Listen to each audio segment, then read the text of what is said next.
أعوذ بالله من الشيطان الرجيم.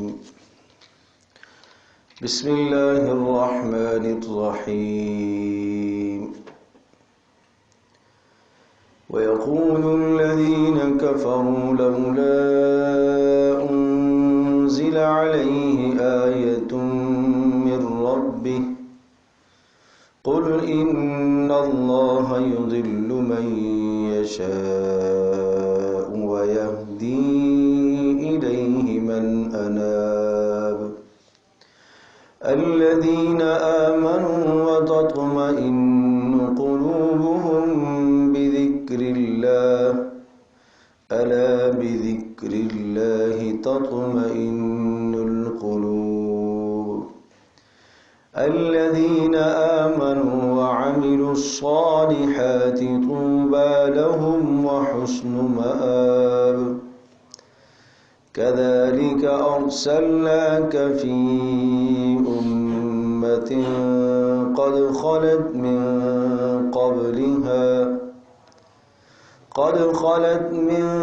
قبلها أمم لتتلو عليهم الذي أوحينا إليك وهم يكفرون بالرحمن قل هو ربي لا إله إلا هو عليه توكلت وإليه متاب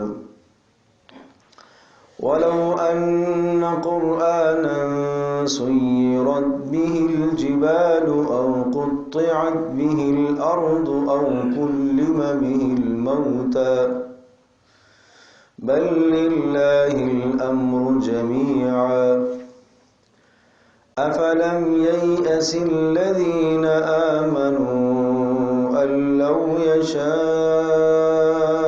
الله لهدى الناس جميعا ولا يزال الذين كفروا تصيبهم بما صنعوا قارعة أو تحل قريبا من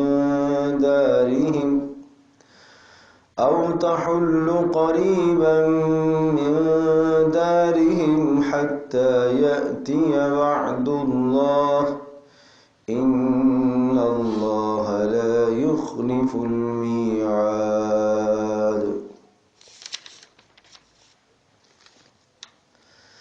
سورة الرعد آیت نمبر 27. وَيَقُولُ الَّذِينَ كَفَرُوا لَوْلَا أُنزِلَ عَلَيْهِ آيَةٌ مِّن رَّبِّهِ.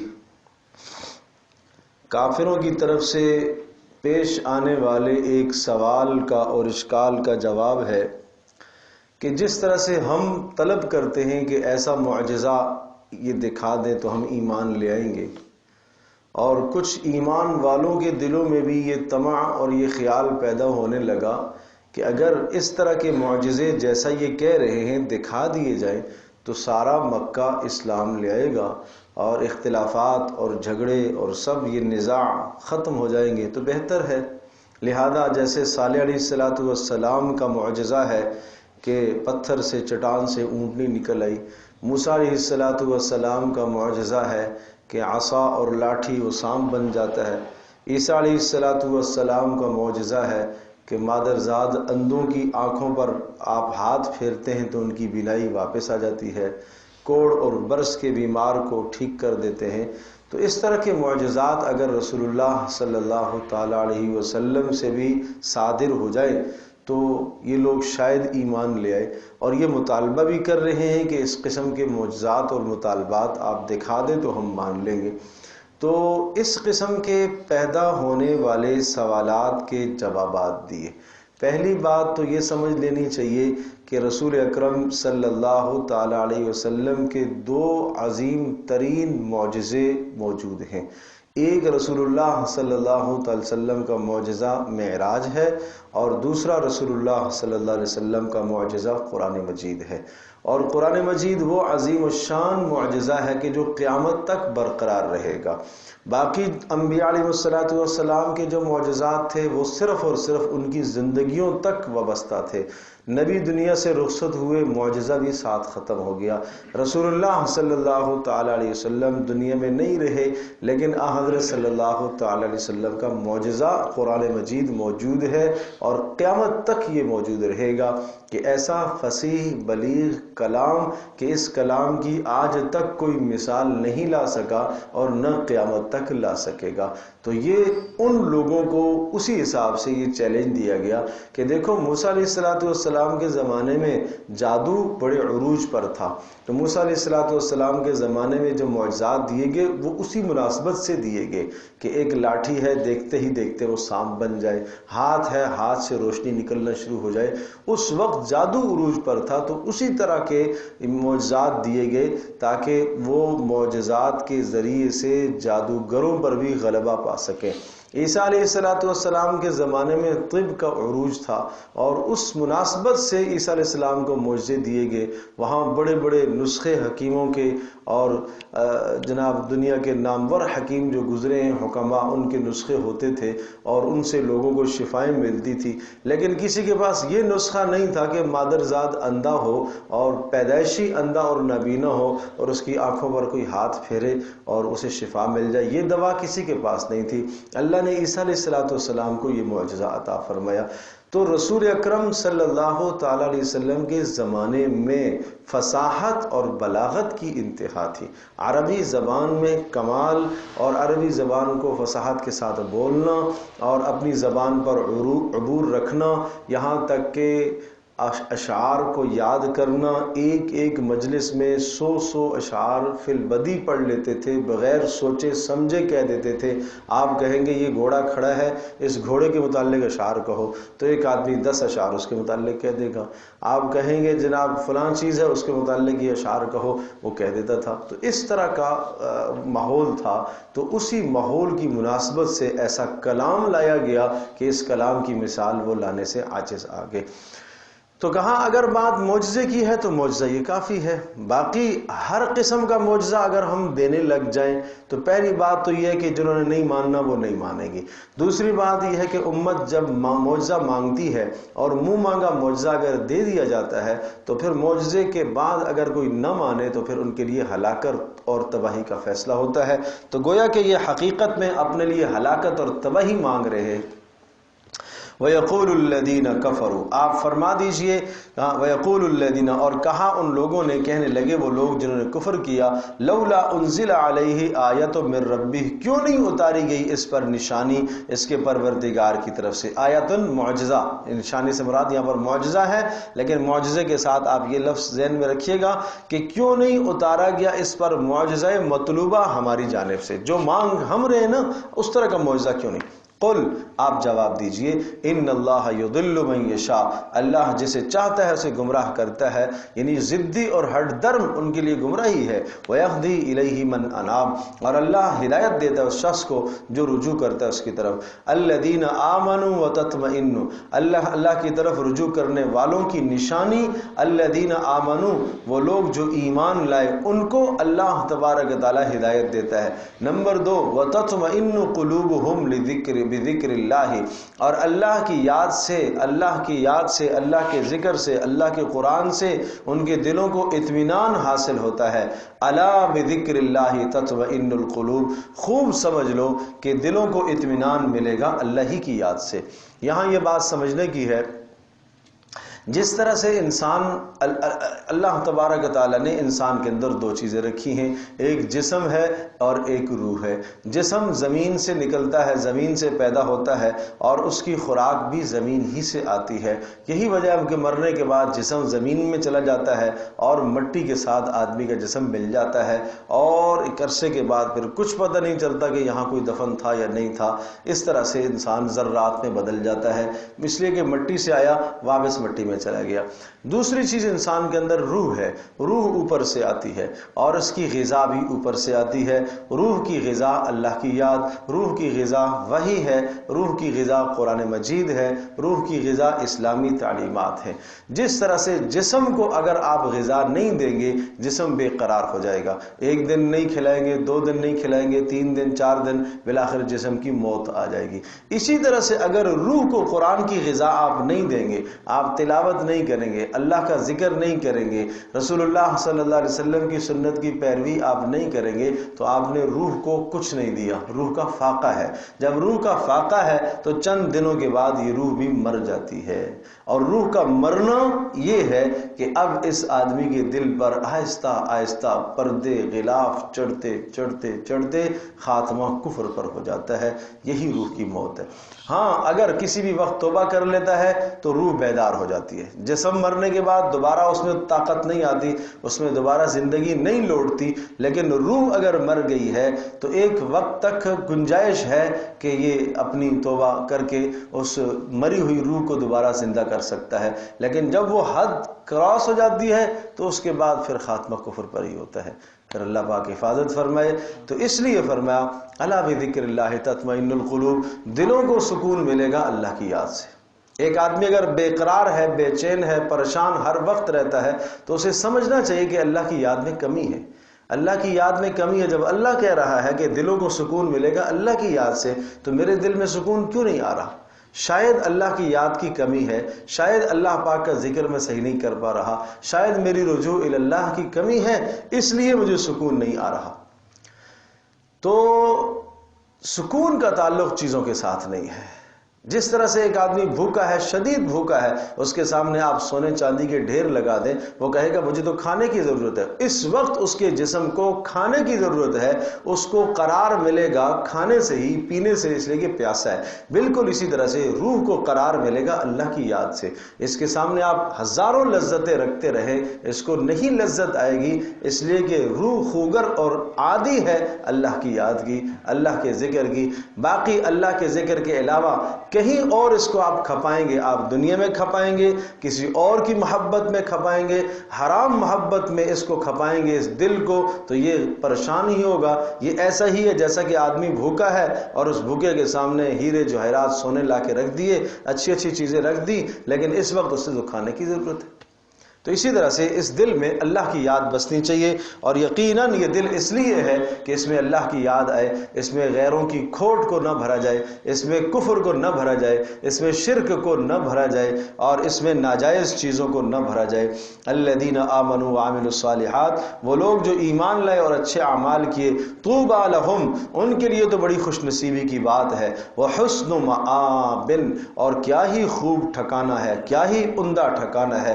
کذالک ارسلناک فی امۃ، اے نبی جس طرح سے ہم نے آپ سے پہلے رسولوں کو بھیجا، اسی طرح سے ہم نے آپ کے اندر آپ کو بھی رسول بنا کر، ارسلناک، ہم نے آپ کو بھیجا ہے، فی امۃ، ایک جماعت میں، ایک امت میں، قد خلت من قبلھا امم، اور اس سے پہلے کئی امتیں گزری ہیں، آپ سے پہلے، آپ کی امت سے پہلے کئی امتیں گزری ہیں، اور آپ کو اس لیے بھیجا، لتتلوا، تاکہ آپ تلاوت کریں، علیہم، ان پر، اوحینا الیک، وہ مضامین جو ہم نے آپ کی طرف وحی کیے ہیں، یہ مضامین، یہ قرآن آپ تاکہ لوگوں کو پڑھ کر سنائیں۔ یہ ہے تمہارا نصاب زندگی، یہ ہے نصاب زندگی کہ اے نبی ہم نے آپ کو اس لیے بھیجا ہے تاکہ آپ ان کو قرآن پڑھ کر سنائیں۔ یا دو باتیں بہت اچھی طرح سے ذہن نشین فرما لیں۔ انسان کی ہدایت کے لیے صرف کتاب کافی نہیں ہے، ہدایت کے لیے لازمی ہے کہ ساتھ راہبر اور رہنما بھی ہو۔ لہذا اپنے مطالعے سے، اپنی تحقیق سے انسان جب مطالعہ کرتا ہے، پڑھتا ہے، تو گمراہی کے راستے کھلتے ہیں۔ اس لیے اللہ پاک نے اس کتاب اتاری، اور کتاب کو سمجھانے کے لیے ساتھ اللہ نے رسول بھی بھیجا۔ اس لیے فرمایا لتتلوا، تاکہ آپ تلاوت کریں ان پر، علیہم، ان پر، الذی اوحینا الیک، وہ مضامین جو ہم نے آپ کی طرف وحی کیے ہیں، وہم یکفرون بالرحمن، وہم، اور وہ لوگ، ہم وہ لوگ، یکفرون، انکاری ہیں، بالرحمن، اللہ کے انکاری ہیں، حالانکہ انہیں انکار نہیں کرنا چاہیے تھا، لیکن یہ اللہ کے انکاری ہیں۔ قل، آپ ارشاد فرما دیجئے، ہوا ربی، میرا پروردگار ہی، میرا ہوا، وہ اللہ ہی میرا رب ہے، میرا متصرف وہ ہے، معجزات لانے کا اختیار مجھے نہیں ہے، اس کو ہے، لا الہ الا ہو، اس کے سوا کوئی بندگی کے لائق نہیں، علیہ توکلت، اسی ہی پر میرا بھروسہ ہے، وإلیہ متاب، اور اسی ہی کی طرف ہم سب کو لوٹ کر جانا ہے۔ تو میرا بھروسہ تو خالص اللہ پر ہے، اور اسی ہی کی طرف مجھے لوٹ کر جانا ہے۔ وَلَوْ أَنَّ قُرْآنًا سُيِّرَتْ بِهِ الْجِبَالُ أَوْ قُطِّعَتْ بِهِ الْأَرْضُ، اب بات رہی معجزات کی، تو وَلَوْ أَنَّ قُرْآنًا سُيِّرَتْ بِهِ الْجِبَالِ، یہ معجزے مانگتے ہیں. وَلَوْ أَنَّ قُرْآنًا، اگر قرآن مجید سُيِّرَتْ بِهِ الْجِبَالِ، یہ اس کے ساتھ پہاڑ چلا دیے جائیں، یعنی پہاڑ حرکت میں آ جائیں. جب قرآن پڑھا جائے تو پہاڑ بھی حرکت میں اگر آ جائیں اور وجد میں آ جائیں. او قطعت بہ الارض، یا زمین کے کوئی ٹکڑے کاٹ دیے جائیں اور زمین کے فاصلے جلد از جلد طے کر دیے جائیں. او کلم بہ الموتى، یا اس کے ذریعے سے مردے بات کرنے لگ جائیں، معنی یہ کہ مردے اٹھ کر آپ کی رسالت کی شہادت دے دیں، تب بھی یہ ایمان نہیں لائیں گے. جنہوں نے نہیں لانا وہ نہیں لائیں گے. یعنی کتنی بڑی بات فرمائی کہ اگر یہی کہتے ہیں کہ آپ معجزہ دکھائیے، اگر آپ یہ معجزہ بھی دکھا دیتے ہیں کہ آپ پہاڑوں کو چلا لیتے ہیں، اور آپ یہ معجزہ دکھا دیتے ہیں کہ زمین ٹکڑے ٹکڑے آپ کر دیتے ہیں، اشارہ کریں تو ٹکڑے ہو جائیں، چاند کی طرف اشارہ کیا تو ٹکڑے ہوا، اس طرح سے اگر آپ کر دیتے ہیں، اور او کلم بہ الموتى، یا یہ ہے کہ مردے بھی بات کرنے لگ جائیں اس قرآن کے توسط سے، اس کے ذریعے سے، تب بھی یہ لوگ ایمان نہیں لائیں گے. بل للہ الامر جمیعا، ان سے کہیے تمام چیزوں کا اختیار تو اللہ کے پاس ہے، معجزات لانے نہ لانے کا اختیار اللہ کے پاس. اب یہ جواب تھا ان لوگوں کو جو رسول اکرم صلی اللہ تعالی علیہ وسلم پر ایمان لا چکے تھے، اور جن کے ذہنوں میں یہ خیال تھا کہ اگر یہ معجزات دکھا دیے جائیں تو یہ لوگ بھی ایمان لائے آئیں گے اور سارا کا سارا مکہ جو ہے وہ مسلمان ہو جائے گا، لہٰذا ایسا کر لیا جائے. تو اس پر یہ باتیں فرمائیں. پھر آگے فرمایا افلم ییأس الذین آمنوا ان لو یشاء اللہ لہدی الناس جمیعا، کیا یہ اب تک اہل ایمان اس بات سے مایوس نہیں ہوئے، اب تک طمع رکھتے ہیں کہ یہ ایمان لائیں گے؟ نہیں سمجھے بات. ایک آدمی آپ کی دشمنی میں، آپ کی مخالفت میں انتہا کو پہنچا ہوا ہے، اور وہ آپ کے خلاف قتل کے منصوبے بناتا ہے، اور 100% طے ہے کہ اس کے دل پر کفر کی مہر لگ چکی ہے، پھر بھی آپ اس سے خیر کی توقع رکھتے ہیں. تو مانا یہ اہل ایمان کو کہا گیا اب ان کے اندر آپ کسی بھی قسم کی خیر کی توقع نہ رکھیں. افلم ییأس الذین آمنوا، کیا ایمان والے اب تک بھی مایوس نہیں ہوئے ان کی جانب سے، ابھی بھی طمع لگائے بیٹھے ہوئے ہیں. اللہ یشاء اللہ لہدی الناس جمیعا، اور اس بات پر بھی ان کو خیال ہونا چاہیے کہ اگر اللہ پاک چاہے تو سب کو ہدایت دے دے. جس طرح سے تم کہتے تھے کہ یہ معجزہ بھی دکھا دو تاکہ یہ ایمان لے آئیں گے، یہ معجزہ بھی دکھا دو تاکہ ایمان لے آئیں گے. اچھا پھر اگر معجزات دکھاتے رہیں، ایمان لاتے رہیں، مانا یہ کہ دیکھ کر ایمان لانا ہے، تو پھر ایمان بالغیب کس چیز کا نام ہے؟ امتحان کس چیز کا نام ہے؟ آپ کو ملائکہ بھی دکھا دیے جائے، آپ کو جنت بھی دکھا دی جائے، آپ کو جہنم بھی دکھا دی جائے، اور آپ کو قیامت کے اندر واقع ہونے والے تمام احوال دکھا دیے جائیں، ابھی تو سنائے ہوئے ہیں، تو اس سننے پر تمہارا ایمان نہیں ہے، دکھا دیے جائیں تو پھر بھی تم انکار کرو گے. اور اگر دکھا دیے جائیں گے تو پھر ایمان کس چیز کا نام ہے؟ ایمان بالمشاہدہ معتبر تو نہیں ہے کہ دیکھ کر ایمان لانا. بھائی تمہیں رسول نے بتایا ہے، تمہیں قرآن میں بتایا گیا ہے کہ یہ بات اللہ نے یوں فرمائی ہے، اس سے سن کر دل و جان سے اسے قبول کرنا، ایمان لانا، یہ ایمان معتبر ہے. لہذا ولا یزال الذین کفروا تصیبہم، اور فرمایا مسلسل ان کافروں کو تصیبہم پہنچتا رہے گا، بما صنعوا جو کچھ انہوں نے کیا اس کی وجہ سے پہنچتا رہے گا. کیا پہنچتا رہے گا؟ قارعۃ، سختی آتی رہے گی ان پر، او تحل قریبا من دارہم، یا اسی طرح سے قارعہ کوئی سخت چیخ و چنگاڑ اور سخت خوفناک آواز اترتی رہے گی، قریبا من دارہم، ان کے گھر کے قریب. معنی یہ ہوا کہ یہ مسلسل کفر میں بڑھتے چلے جا رہے ہیں اور ادھر سے عذاب آتا جا رہا ہے، یہ ادھر سے جا رہے ہیں عذاب. دیکھو اس کو مثال سے یوں سمجھو، ایک آدمی یہاں سے چلتا ہے، ایک آدمی یہاں سے چلتا ہے، دونوں کا بیچ میں ٹکراؤ طے ہے. ظاہر ہے وہ اپنی جگہ سے پہلے اس کے ساتھ نہیں ٹکرا سکتا، یہ اپنے سے پہلے اس کے ساتھ نہیں ٹکرا سکتا، وقت بھی طے ہے، جگہ بھی طے ہے. بالکل اسی طرح سے ایک طرف سے کیا ہے کہ یہ عذاب آ رہا ہے، سرکت کر رہا ہے، آہستہ آہستہ آہستہ سرک رہن کے قریب آ رہا ہے. دوسری طرف سے ان کے کفر اور ان کے ضد اور عناد اور ہٹ درمی آگے جا رہی ہے، آگے جا رہی ہے. یہ عذاب کی طرف بڑھ رہے ہیں، عذاب ان کے قریب آ رہا ہے. لہٰذا اے اہل ایمان آپ کو صبر کرنا چاہیے، وقت سے پہلے یہ نہیں ٹکرائیں گے اس عذاب سے، اور نہ عذاب ان سے پہلے ٹکرائے گا. وہ اسی جگہ پر ٹکرائے گا اور اسی وقت میں ٹکرائے گا جب وہ وقت مقرر آئے گا. چنانچہ بدر میں وہ عذاب ٹکرایا ان کے ساتھ. کہ مکہ کی جتنی قیادت تھی سب کی سب قیادت ماری گئی، 70 کے 70 مارے گئے، اور پھر باقی 70 جو تھے وہ قید میں آ گئے. تو یوں سمجھے کہ سب زور جو تھا، طاقت جو تھی، وہ سب کی سب ٹوٹ گئی. اور اب اس کے بعد کفر نے کمر نہیں اٹھائی. اگلے سال پھر معرکہ ہوا، احد کا معرکہ گرم ہوا، لیکن اس معرکے کے اندر مسلمانوں کو کچھ نقصان ہوا، اور وہ بھی رسول اللہ صلی اللہ تعالی علیہ وسلم کے امر کی ایک مخالفت ہوئی اس کے نتیجے میں. اور پھر دوسری بات یہ کہ گزشتہ سال بدر کے اندر یہ بات طے کر دی گئی تھی اور پیشن گوئی کر دی گئی تھی کہ آئندہ سال احد کا معرکہ ہوا تو اس میں 70 آپ کے شہید ہوں گے. تو یہ بات پہلے سے طے ہو چکی تھی، اور شہادت کے منزلوں پر مقام پر انہیں فائز کرنا تھا، وہ ہوا. اور اس کے بعد کوئی بھی ایسا غزوہ نہیں آیا کہ جس میں جو ہے مسلمانوں کو شکست ہوئی، ہمیشہ غلبہ ہوتا رہا. پھر اس کے بعد ایسا بھی ہوا کہ غزوہ احزاب کے اندر، جس کو خندق بھی کہتے ہیں، یہ سب کے سب پورا کا پورا کفر جمع ہو کر مجتمع ہو کر مسلمانوں کے خلاف آیا، لیکن بہرحال اللہ نے ان کو وہاں پہ بھی ناکام کیا. تو یہ سمجھایا جا رہا ہے کہ اللہ کا حتی یاتی وعد اللہ، یہاں تک کہ اللہ کا وعدہ آئے گا. اللہ کا وعدہ یعنی ٹکرانے کا وعدہ اللہ کا آئے گا، عذاب کا وعدہ آئے گا. جو اللہ نے وعدہ کیا ہوا ہے اس نے آنا ہے. ان اللہ لا یخلف المیعاد، اللہ کے ہاں وعدوں کی خلاف ورزی نہیں ہوتی. وَلَقَدِ اسْتُهْزِئَ، یہاں مشرکین کی جانب سے ہونے والے استہزاء کو بیان کیا گیا ہے کہ کافر جو رسول کے ساتھ استہزاء کرتے ہیں آپ غمگین نہ ہوں. وَلَقَدِ اسْتُهْزِئَ، یقیناً استہزاء کیا گیا بِرُسُلٍ مِّن قَبْلِكَ، آپ سے پہلے رسولوں کا. تو پھر رسولوں کا جب استہزاء کیا گیا تو فوری کیوں نہیں مارے گئے، تباہ کیوں نہیں ہوئے؟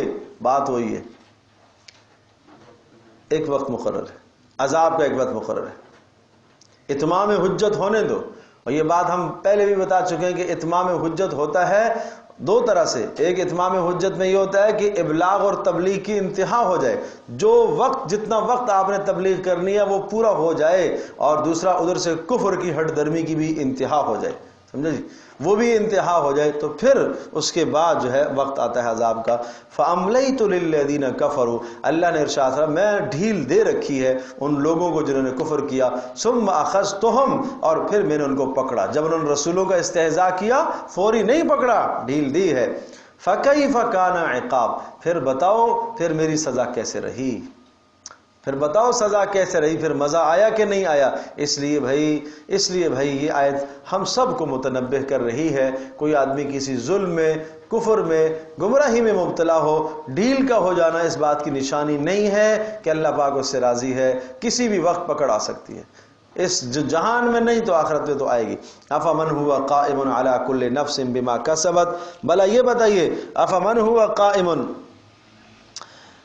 کیا وہ شخص جو قائم ہو علی کل نفس، کیا وہ ذات، وہ اللہ پاک جو قائم ہو ہر نفس پر، یعنی گواہ ہو اور ہر نفس پر حاضر ہو اور ہر نفس کے احوال سے آگاہ ہو، بما کسبت، جو کچھ کرے، کیا وہ اللہ جو کہ ہر نفس پر قادر ہے، ہر نفس پر قدرت رکھتا ہے اور ہر نفس کی ایک ایک بات اسے معلوم ہے، نفس مراد ہر انسان، کیا وہ رب اور وہ معبود جو ایسا نہیں کر سکتے یہ دونوں برابر ہو سکتے ہیں؟ نہیں ہو سکتے یقیناً.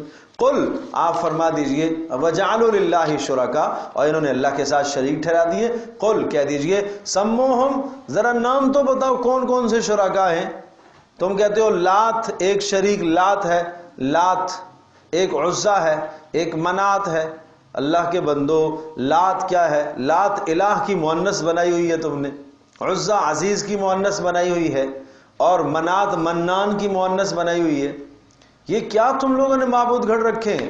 ام تنبئونہ بما لا یعلم فی الارض، یا تم کیا یہ معبودوں کو گھڑ کر اور معبودوں کا تصور کر کے اللہ کو بتلانا چاہتے ہو جو اللہ نہیں جانتا؟ کیا اللہ نہیں جانتا کہ اس نے کوئی معبود اور بنایا ہے کہ نہیں بنایا؟ یقیناً نہیں بنایا.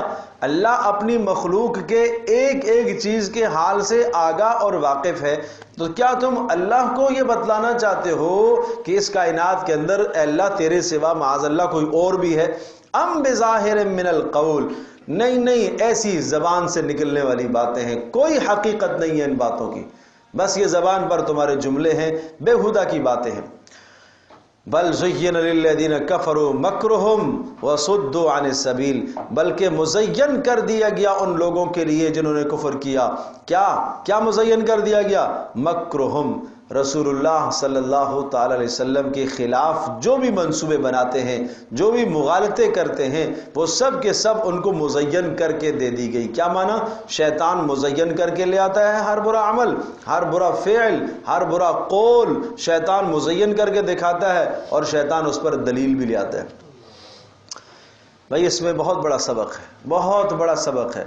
آدمی کبھی کبھی گمراہی پر چلتا ہے، نافرمانی پر چلتا ہے، بغاوت پر چلتا ہے، اللہ کی نافرمانی کرتا ہے، ظلم اور زیادتی کرتا ہے، غلطی پر ہوتا ہے، تو اس غلطی پر ہونے کے باوجود بھی اپنی غلطی کو نہیں مانتا، بلکہ غلطی پر دلیلیں قائم کرتا ہے. تو اس کا نام ہے تزیین عمل، کہ شیطان نے اس کے برے عمل کو اچھا کر دیا. شیطان نے اس کے برے عمل کو اچھا کر دیا. تو کتنی سخت بات ہے. جب شیطان نے اس کے برے عمل کو اچھا کر دیا تو یہ اس برے عمل کو برا سمجھتا ہی نہیں ہے. جب سمجھتا ہی نہیں ہے تو پھر کیسے توبہ کرے گا؟ وَصُدُّوا عَنِ السَّبِيلِ، اسی وجہ سے جب شیطان نے اس کے لیے برا عمل مزین کر دیا تو صُدُّوا عَنِ السَّبِيلِ، اب اس کو راستے سے روک دیا گیا، حق بات سے روک دیا گیا. حق بات سننے سے یہ قاصر ہو گیا، حق بات کہنے سے قاصر ہو گیا، حق بات دیکھنے سے یہ قاصر ہو گیا. یہ کسی اور کو حق سمجھ بیٹھا، باطل کو حق سمجھ رہا ہے، کفر کو درست سمجھ رہا ہے، شرک کو درست سمجھ رہا ہے، نفاق کو درست سمجھ رہا ہے. تو یہ تو بڑے ظلم اور زیادتی کی بات ہے. ایک آدمی جاہل ہو اور اس کو اپنی جہالت کا بھی اندازہ نہ ہو. ایک آدمی راستے میں چلتے چلتے جو ہے وہ اس کے جسم پر نجاست لگ گئی، گٹر میں گر گیا، پیشاب پخانہ لگ گیا، اس سے کوئی کہے کہ بھائی صاحب نجاست لگی ہوئی ہے، گندگی لگی ہوئی ہے، اس پر دلائل قائم کرنا شروع کر دے. کس نے کہا گندگی ہے؟ یہ تو خوشبو ہے. تو کیا کہا جائے گا؟ یقیناً عقل میں فطور ہے کہ جو نجاست اور گندگی اور غلاظت کو خوشبو کہہ رہا ہے تو اس کا معنی یہ کہ عقل میں فطور ہے. بالکل اسی طرح سے وَمَن يُضْلِلِ اللَّهُ، بات یہ ہے کہ جس کو اللہ بہکا دے فَمَا لَهُ مِنْ هَادٍ، اس کا کوئی رہبر اور رہنما نہیں ہے. لَهُمْ عَذَابٌ فِي الْحَيَاةِ الدُّنْيَا، اور ان کے لیے دنیا میں عذاب ہے، وَلَا عَذَابُ الْآخِرَةِ أَشَقُّ، اور آخرت کا عذاب تو اور سخت ہے. وَمَا لَهُم مِّنَ اللَّهِ مِنْ وَاقٍ، اور اللہ کے عذاب سے تو کوئی بھی نہیں بچا سکتا.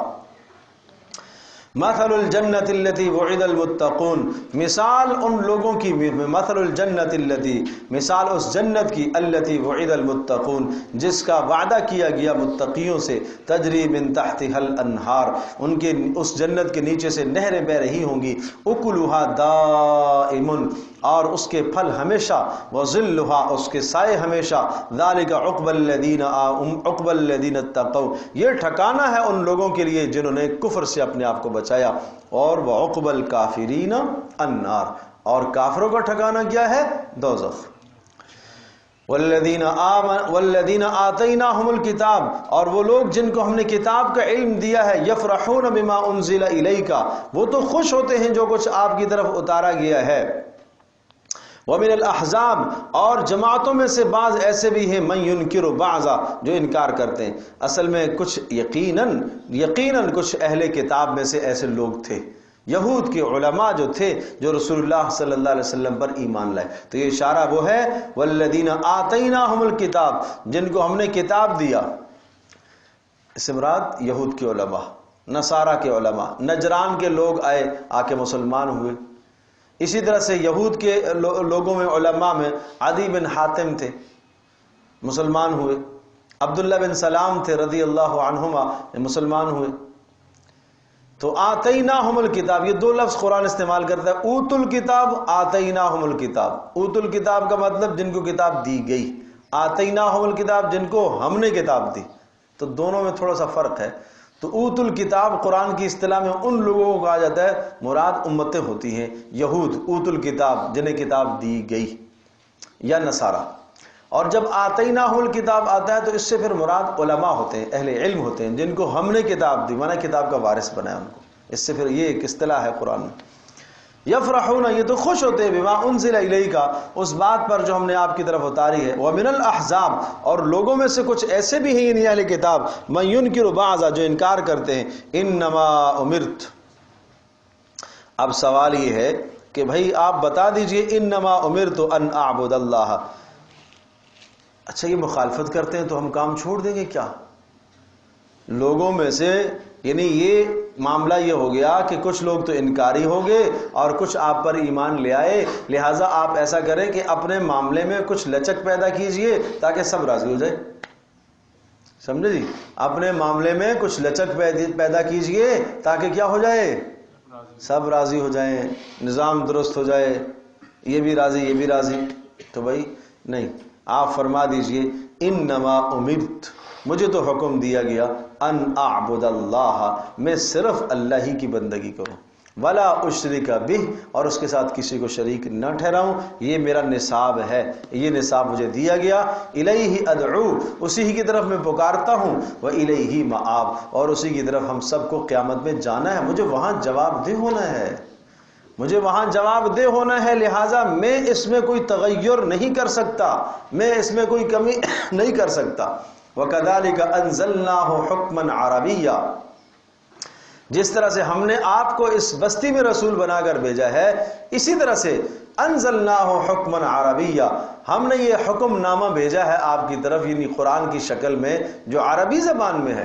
تو معنی یہ ہوا کہ عربی زبان میں ہے، اگر یہ سمجھنا چاہیں تو یہ سمجھ سکتے ہیں، یہ نہیں دیکھتے کہ یہ ایک امی آدمی یہاں سے اٹھا اور اس کی زبان پر ایسا فصیح بلیغ کلام کیسے جاری ہو گیا، یہ نہیں دیکھتے کہ جناب جس شخص کی زندگی یہاں گزری ہے اور اچانک اس کی زبان سے ایسا کلام کیسے جاری ہو گیا، 40 سال کی زندگی اس نے یہاں گزاری، پہلے اس نے کوئی ایسی بات نہیں کہی، پہلے اس نے کبھی کوئی شعر نہیں کہا، پہلے کبھی اس نے کوئی کہانت نہیں کہی، پہلے اس نے کوئی قصہ گوئی نہیں کہی، ایک تم سب جانتے ہو کہ ایک صادق اور امین کے لقب سے یاد کیے جانے والا آدمی، اس کے کردار پر کوئی حملہ نہ کر سکا، اس کی گفتار پر کسی کو کلام نہیں ہے، اس کی عادت پر کسی کو کلام نہیں ہے، سب کے سب متفق ہیں اس کی ہر اچھائی پر، اور اس کی زبان پر ایک فصیح بلیغ کلام جاری ہوا۔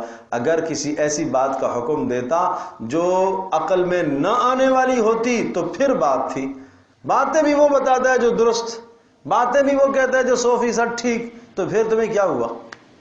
وَلَئِنِ اتَّبَعْتَ أَهْوَاءَهُمْ اے نبی اگر آپ نے اتباع کر لی، وَلَئِنِ اتَّبَعْتَ أَهْوَاءَهُمْ اور اگر آپ نے اتباع کی ہے ان کی خواہشات کی، یعنی جو یہ چاہتے ہیں، جو آپ سے مقصود مانگتے ہیں کہ آپ کچھ لچک دکھائیے، اگر آپ نے ایسا کیا، رسول اللہ صلی اللہ علیہ وسلم کی ذات گرامی سے اس کا تصور بھی نہیں تھا، وَلَئِنِ اتَّبَعْتَ اگر آپ نے اتباع کی، بعد ما جاءک من العلم بعد اس کے کہ آپ کے پاس علم آ چکا، آپ کے پاس وحی آ چکی، آپ کو اللہ نے توحید کا سبق دے دیا، تو پھر آپ سمجھ لیں ما لک من اللہ من ولی ولا واق آپ کو کوئی نہیں بچا سکتا پھر اللہ کے عذاب سے، ولی کوئی مددگار، ولی آپ کا کوئی مددگار نہیں ہوگا، ولا واق اور نہ کوئی بچانے والا ہوگا۔ وَلَقَدْ أَرْسَلْنَا رُسُلًا مِّن قَبْلِكَ اب کئی سوالات تھے، ایک سوالات ان کا یہ تھا کہ ٹھیک ہے ہم رسول تو ماننے کو تیار ہیں، لیکن یہ کیسا رسول ہے، یہ کھاتا پیتا ہے، اور ایسا رسول تو نہیں ہوتا، رسول تو وہ ہو جو ان ضروریات سے پاک ہونا چاہیے، نہ وہ کھائے نہ وہ پیے نہ بازار جائے نہ اس کی بیوی نہ اس کا بچہ، پھر ہم مانیں کہ یہ رسول ہے جی، تو رسول تو ایسا ہونا چاہیے۔ تو اس پر جواب دیا وَلَقَدْ أَرْسَلْنَا رُسُلًا مِّن قَبْلِكَ آپ سے پہلے بھی ہم نے کتنے رسولوں کو بھیجا، وَجَعَلْنَا لَهُمْ أَزْوَاجًا وَذُرِّيَّةً اور ہم نے بنا دیا، وَجَعَلْنَا ہم نے کر دیا ان کے لیے ان کی بیویاں بھی، وَذُرِّيَّةً اور ان کی اولادیں بھی بنائی ہیں۔ تو آپ کوئی جو آئے ہیں بیویوں والے اور اولادوں والے تو آپ کوئی نئے نہیں آئے، آپ سے پہلے بھی ہے، اور ہر رسول ایسے ہی ہوا کرتا ہے۔ وَمَا كَانَ لِرَسُولٍ أَن يَأْتِيَ بِآيَةٍ إِلَّا بِإِذْنِ اللَّهِ رہی یہ بات کہ تم معجزہ مانگتے ہو، وَمَا كَانَ لِرَسُولٍ کسی رسول کو اختیار نہیں ہوتا أَن يَأْتِيَ بِآيَةٍ کہ وہ لے کر آئے کوئی معجزہ، إِلَّا بِإِذْنِ اللَّهِ مگر اللہ کے حکم سے۔ اچھا اللہ کے حکم سے پھر کب لائے گا؟ لِكُلِّ أَجَلٍ کتاب ہر چیز کا ایک وقت مقرر ہے، ہر چیز کی لکھت پڑھت اللہ کے ہاں موجود ہے، تو لہٰذا معجزے کا وقت بھی مقرر، عذاب کا وقت بھی مقرر۔ یمحو اللہ ما یشاء ویثبت وعندہ ام الکتاب۔ اچھا ٹھیک ہے، رسول تو ہے، لیکن یہ کیا ہے کہ کبھی ایک آیت آتی ہے وہ منسوخ کر دیتا ہے، اس کے بعد دوسری لے آتا ہے۔ اس پر فرمایا یمحو اللہ ما یشاء، یہ اللہ جسے چاہتا ہے مٹا دیتا ہے، اور اللہ جسے چاہتا ہے ثابت رکھتا ہے۔ وعندہ ام الکتاب، اور اللہ کے پاس کتاب کی اصل موجود ہے، یعنی لوح محفوظ کے اندر سارا کچھ لکھا ہوا ہے۔ یہ کیا ہے نسخ؟ کس کا مطلب نسخ کیا ہوتا ہے؟ ایک حکم آ گیا، اس حکم کے آنے کے بعد 1 ماہ 2 ماہ سال 4 سال وہ حکم رہا، اور وہ حکم پھر منسوخ ہو گیا، اس کو کہتے ہیں نسخ کا ہونا۔ یہ ایسا ہی ہے جیسا کہ ایک طبیب، ایک ڈاکٹر ماہر حکیم کسی اپنے مریض کو ایک دوا دیتا ہے، ایک دوا دیتا ہے، وہ دوا 10 دن تک چلتی ہے، اور اس کا معدہ جو ہے وہ دواؤں کو کھانے کے قابل اور صلاحیت اس میں پیدا ہوتی ہے، مقویات کی صلاحیت پیدا ہوتی ہے۔ اس کے بعد پھر وہ دوسری دوا اس کو دیتا ہے، حالانکہ جو اس کے اندر بیماری ہے اس بیماری کی دوا وہ پہلے والی نہیں ہے، وہ بعد والی دوا ہے، لیکن پہلے والی دوا اس نے اس کے اندر کچھ طاقت پیدا کرنے کے لیے دی ہے، قوت مدافعت بڑھانے کے لیے اس نے اس کو دوا دی ہے۔ جب اس کی قوت مدافعت بڑھ گئی ہے تو اب اس نے جو اصل بیماری ہے اس بیماری کی دوا دی ہے۔ تو اس کا یہ معنی نہیں کہ پہلے والی دوا بیکار تھی، نہیں بھائی، وہ دوا 10 دن کے لیے تھی اور 10 دن اس کا وقت پورا ہو گیا۔ بالکل اسی طرح سے نسخ کا جو حکم ہوتا ہے، یہ حکم امت کو دیا جائے گا 1 سال کے لیے، 2 سال کے لیے۔ اللہ کے یہاں متعین ہوتا ہے کہ یہ حکم کتنے وقت کے لیے ہے، 1 سال کے لیے، 2 سال کے لیے ہے۔ جب وہ وقت پورا ہو جاتا ہے اللہ پاک اس حکم کو اٹھا لیتا ہے اور اس کی جگہ پر اللہ دوسرا حکم لے آتا ہے۔ لیکن یہ نسخ بھی رسول اللہ صلی اللہ علیہ وسلم کی زمانے تک موجود تھا۔ اب آپ علیہ السلام کی دنیا سے پردہ فرما جانے کے بعد اب نسخ بھی ختم ہے۔ اب کوئی حکم منسوخ نہیں ہو سکتا، اس لیے کہ نسخ کا تعلق کس کے ساتھ ہے؟ وحی کے ساتھ ہے نا، وحی منسوخ کرتی ہے، وحی سے نسخ ہوتا ہے۔ یمحو اللہ ما یشاء، اللہ جسے چاہتا ہے مٹاتا ہے، ویثبت وعندہ ام الکتاب وإما نرینک بعض الذی نعدہم۔ اچھا بات یہ ہے کہ یہ کہتا ہے، یہ سب ان کے سوالات کے شبہات کے جوابات ہے۔ یہ کہتا ہے کہ عذاب آئے گا، کب آئے گا؟ وإما نرینک، اور یا تو ہم دکھا دیں گے آپ کو، بعض الذی، وہ عذاب، نعدہم، جس کا ہم نے ان سے وعدہ کیا آپ کی موت سے پہلے، او نتوفینک، یا ہم آپ کو موت دے دیں گے تو اس کے بعد عذاب آئے گا۔ دونوں صورتیں ہو سکتی ہیں۔ یقیناً آپ علیہ السلام کی زندگی میں بھی عذاب کی شکلیں دیکھی، اور مکہ میں قحط بھی آیا، اور بدر کے اندر یہ مارے بھی گئے، اور آپ علیہ السلام کے دنیا سے رحلت فرما جانے کے بعد بھی عذاب کی شکلیں آئی۔ آپ کا کام فإنما علیک البلاغ، آپ کے ذمہ کیا ہے؟ پہنچانا، بلاغ۔ وعلینا الحساب، اور حساب لینا کس کے ذمہ ہے؟ وہ ہمارے، ہم حساب لیں گے ان سے۔ پہنچانا آپ کا کام، حساب لینا ہمارا کام۔ آپ اپنا کام کیجئے، ہم اپنا کام کریں گے۔ اللہ اکبر! کس طرح سے دو ٹوک باتیں ہیں۔ بس آپ اپنا کام کیجئے، آپ پہنچاتے رہیے۔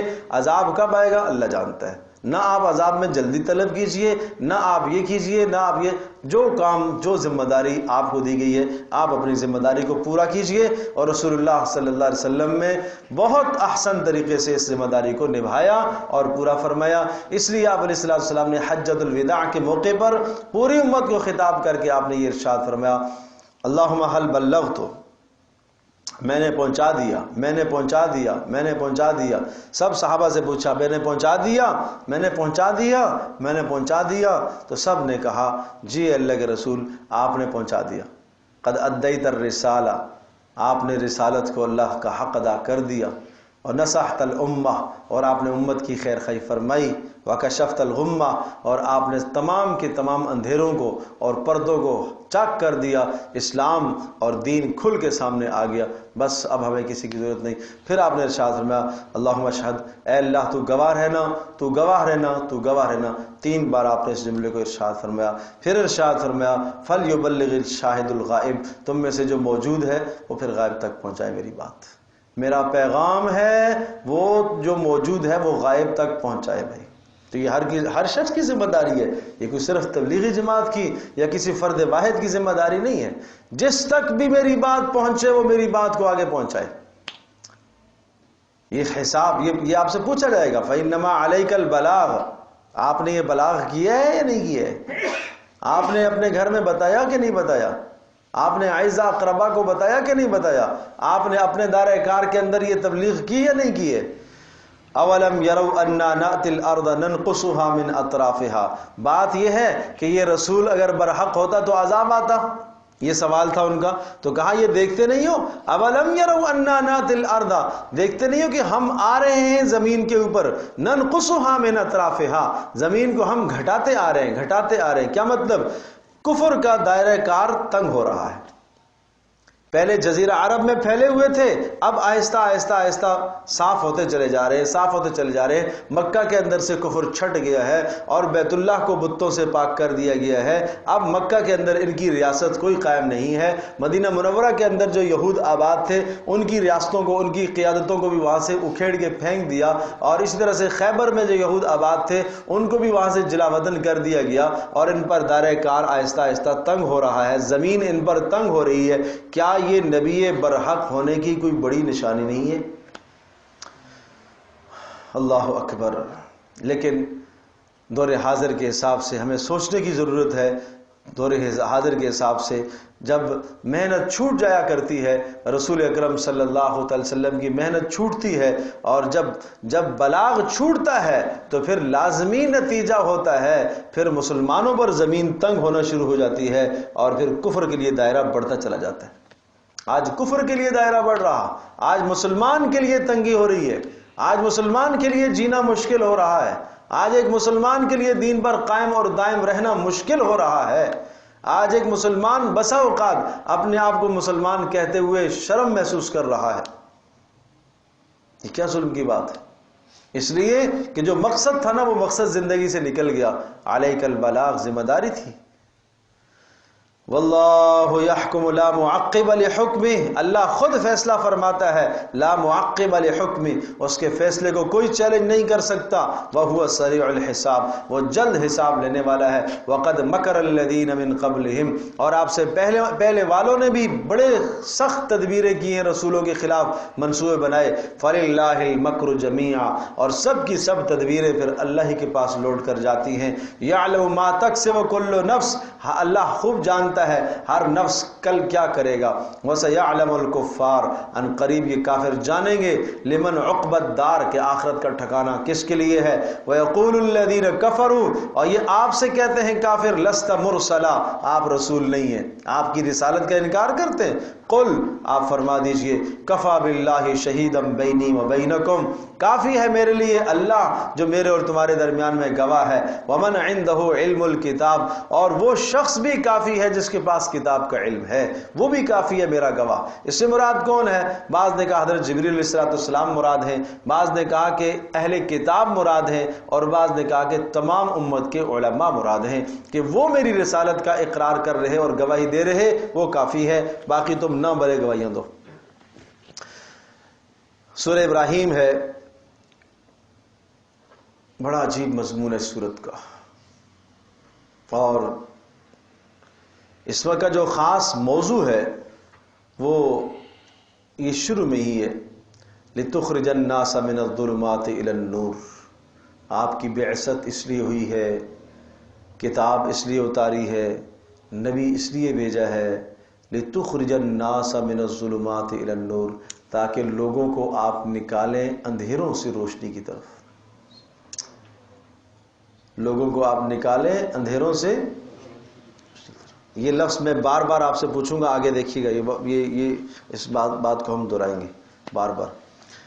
کیا مقصد ہے؟ لِتُخْرِجَ النَّاسَ مِنَ الظُّلُمَاتِ إِلَى النُّورِ، تاکہ آپ لوگوں کو اندھیروں سے روشنی کی طرف۔ کون سا اندھیرا؟ کفر اندھیرا ہے، شرک اندھیرا ہے، نفاق اندھیرا ہے، شبہات اندھیرا ہے، ضلالت اور گمراہی اندھیرا ہے، ان سب چیزوں سے نکالنا ہے نور ایمان کی طرف۔ اور ایک اور بات سمجھیے گا، ایک اور بات، غلامی کی زندگی اندھیرا ہے، وہ اس غلامی سے نکال کر آزادی میں لانا۔ یہ کیوں کہہ رہا ہوں؟ اس لیے کہ آگے یہ بات آئے گی، یہ ذہن میں رکھیے گا۔ الف لام را کتاب انزلناہ، یہ کتاب اس کو اتارا ہے، انزلناہ ہم نے اتارا الیک آپ کی طرف، لتخرج تاکہ آپ نکالے الناس لوگوں کو، من الظلمات اندھیروں سے روشنی کی طرف، باذن ربہم ان کے پروردگار کی توفیق سے، الی صراط العزیز الحمید۔ اب الی صراط اس نور کی تشریح ہے، نور سے مراد کیا ہے؟ اس رب کا راستہ جو غلبے والا ہے، اور اس پروردگار کا راستہ جو تعریفوں والا ہے۔ الذی اللہ الذی لہ ما فی السماوات و ما فی الارض، وہ اللہ دلیل دی کہ اس پروردگار کی طرف ہم آپ کو بلا رہے ہیں جو اللہ جس کے سوا آسمانوں اور زمینوں کا وہی مالک ہے، لہو ما فی السماوات و ما فی الارض، آسمانوں میں جو ہے وہ بھی اسی کا، زمینوں میں جو ہے وہ بھی اسی کا۔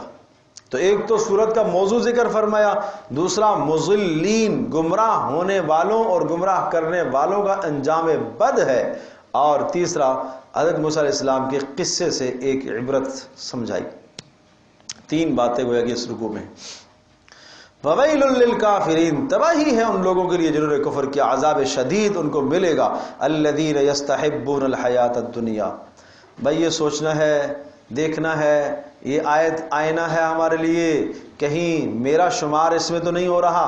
فرمایا وہ لوگ کن کے لیے تباہی ہے؟ یستحبون، جو پسند کرتے ہیں، الحیات الدنیا، دنیا کی عیش و عشرت کو، علی الآخرہ، آخرت کے مقابلے۔ یہ پہلی نشانی ہے ان کے لیے۔ عذاب شدید کن کے لیے ہوگا؟ کہ جو دنیا کی عیش و عشرت کو آخرت کے مقابلے میں پسند کرتے ہیں، دنیا کی زیب و زینت چاہتے ہیں، بس آخرت سے بالکل غافل۔ کھانا مقصد دنیا، پہننا مقصد دنیا، اور گھر بنانا مقصد دنیا، اپنے آپ کو ہر اعتبار سے بڑا رکھنا، لوگوں کی نگاہوں کے اندر اپنے آپ کو بڑا رکھنا، نہ حلال کی تمیز، نہ حرام کی تمیز، نہ جائز نہ ناجائز، کوئی شے نہیں دیکھتے، دنیا ہی دنیا، دنیا ہی دنیا ہے۔ اس کی ایک اور مثال عرض کرتا ہوں، بہت اچھی طرح سے ذہن نشین فرمائیں۔ ایک آدمی اپنے کاروبار میں بیٹھا ہے، جائز اور حلال راستہ ہے، جائز اور حلال راستے سے جو نفع حاصل ہو رہا ہے وہ نفع وہاں 10 روپے کا نفع حاصل ہو رہا ہے، یہ ہے جائز اور حلال راستہ۔ اور جائز اور حلال راستے سے جو 10 روپے کا نفع اسے حاصل ہو رہا ہے اور اس کو یہ حاصل کر رہا ہے، یہ دنیا نہیں ہے۔ عام طور پر لوگوں کی زبانوں میں یہ لفظ آتا ہے، کیا کریں، دنیا داری بھی تو کرنی ہے نا، دھندا بھی تو کرنا ہے نا، یعنی یہ لفظ کہہ کر دنیا داری بھی کرنی ہے تو پھر حلال حرام کی تمیز چھوڑ دیتے ہیں، یعنی یہ سمجھتے ہیں کہ دین ایک الگ چیز ہے اور دنیا ایک الگ چیز ہے۔ دیکھو فرق سمجھو، دنیا کیا چیز ہے۔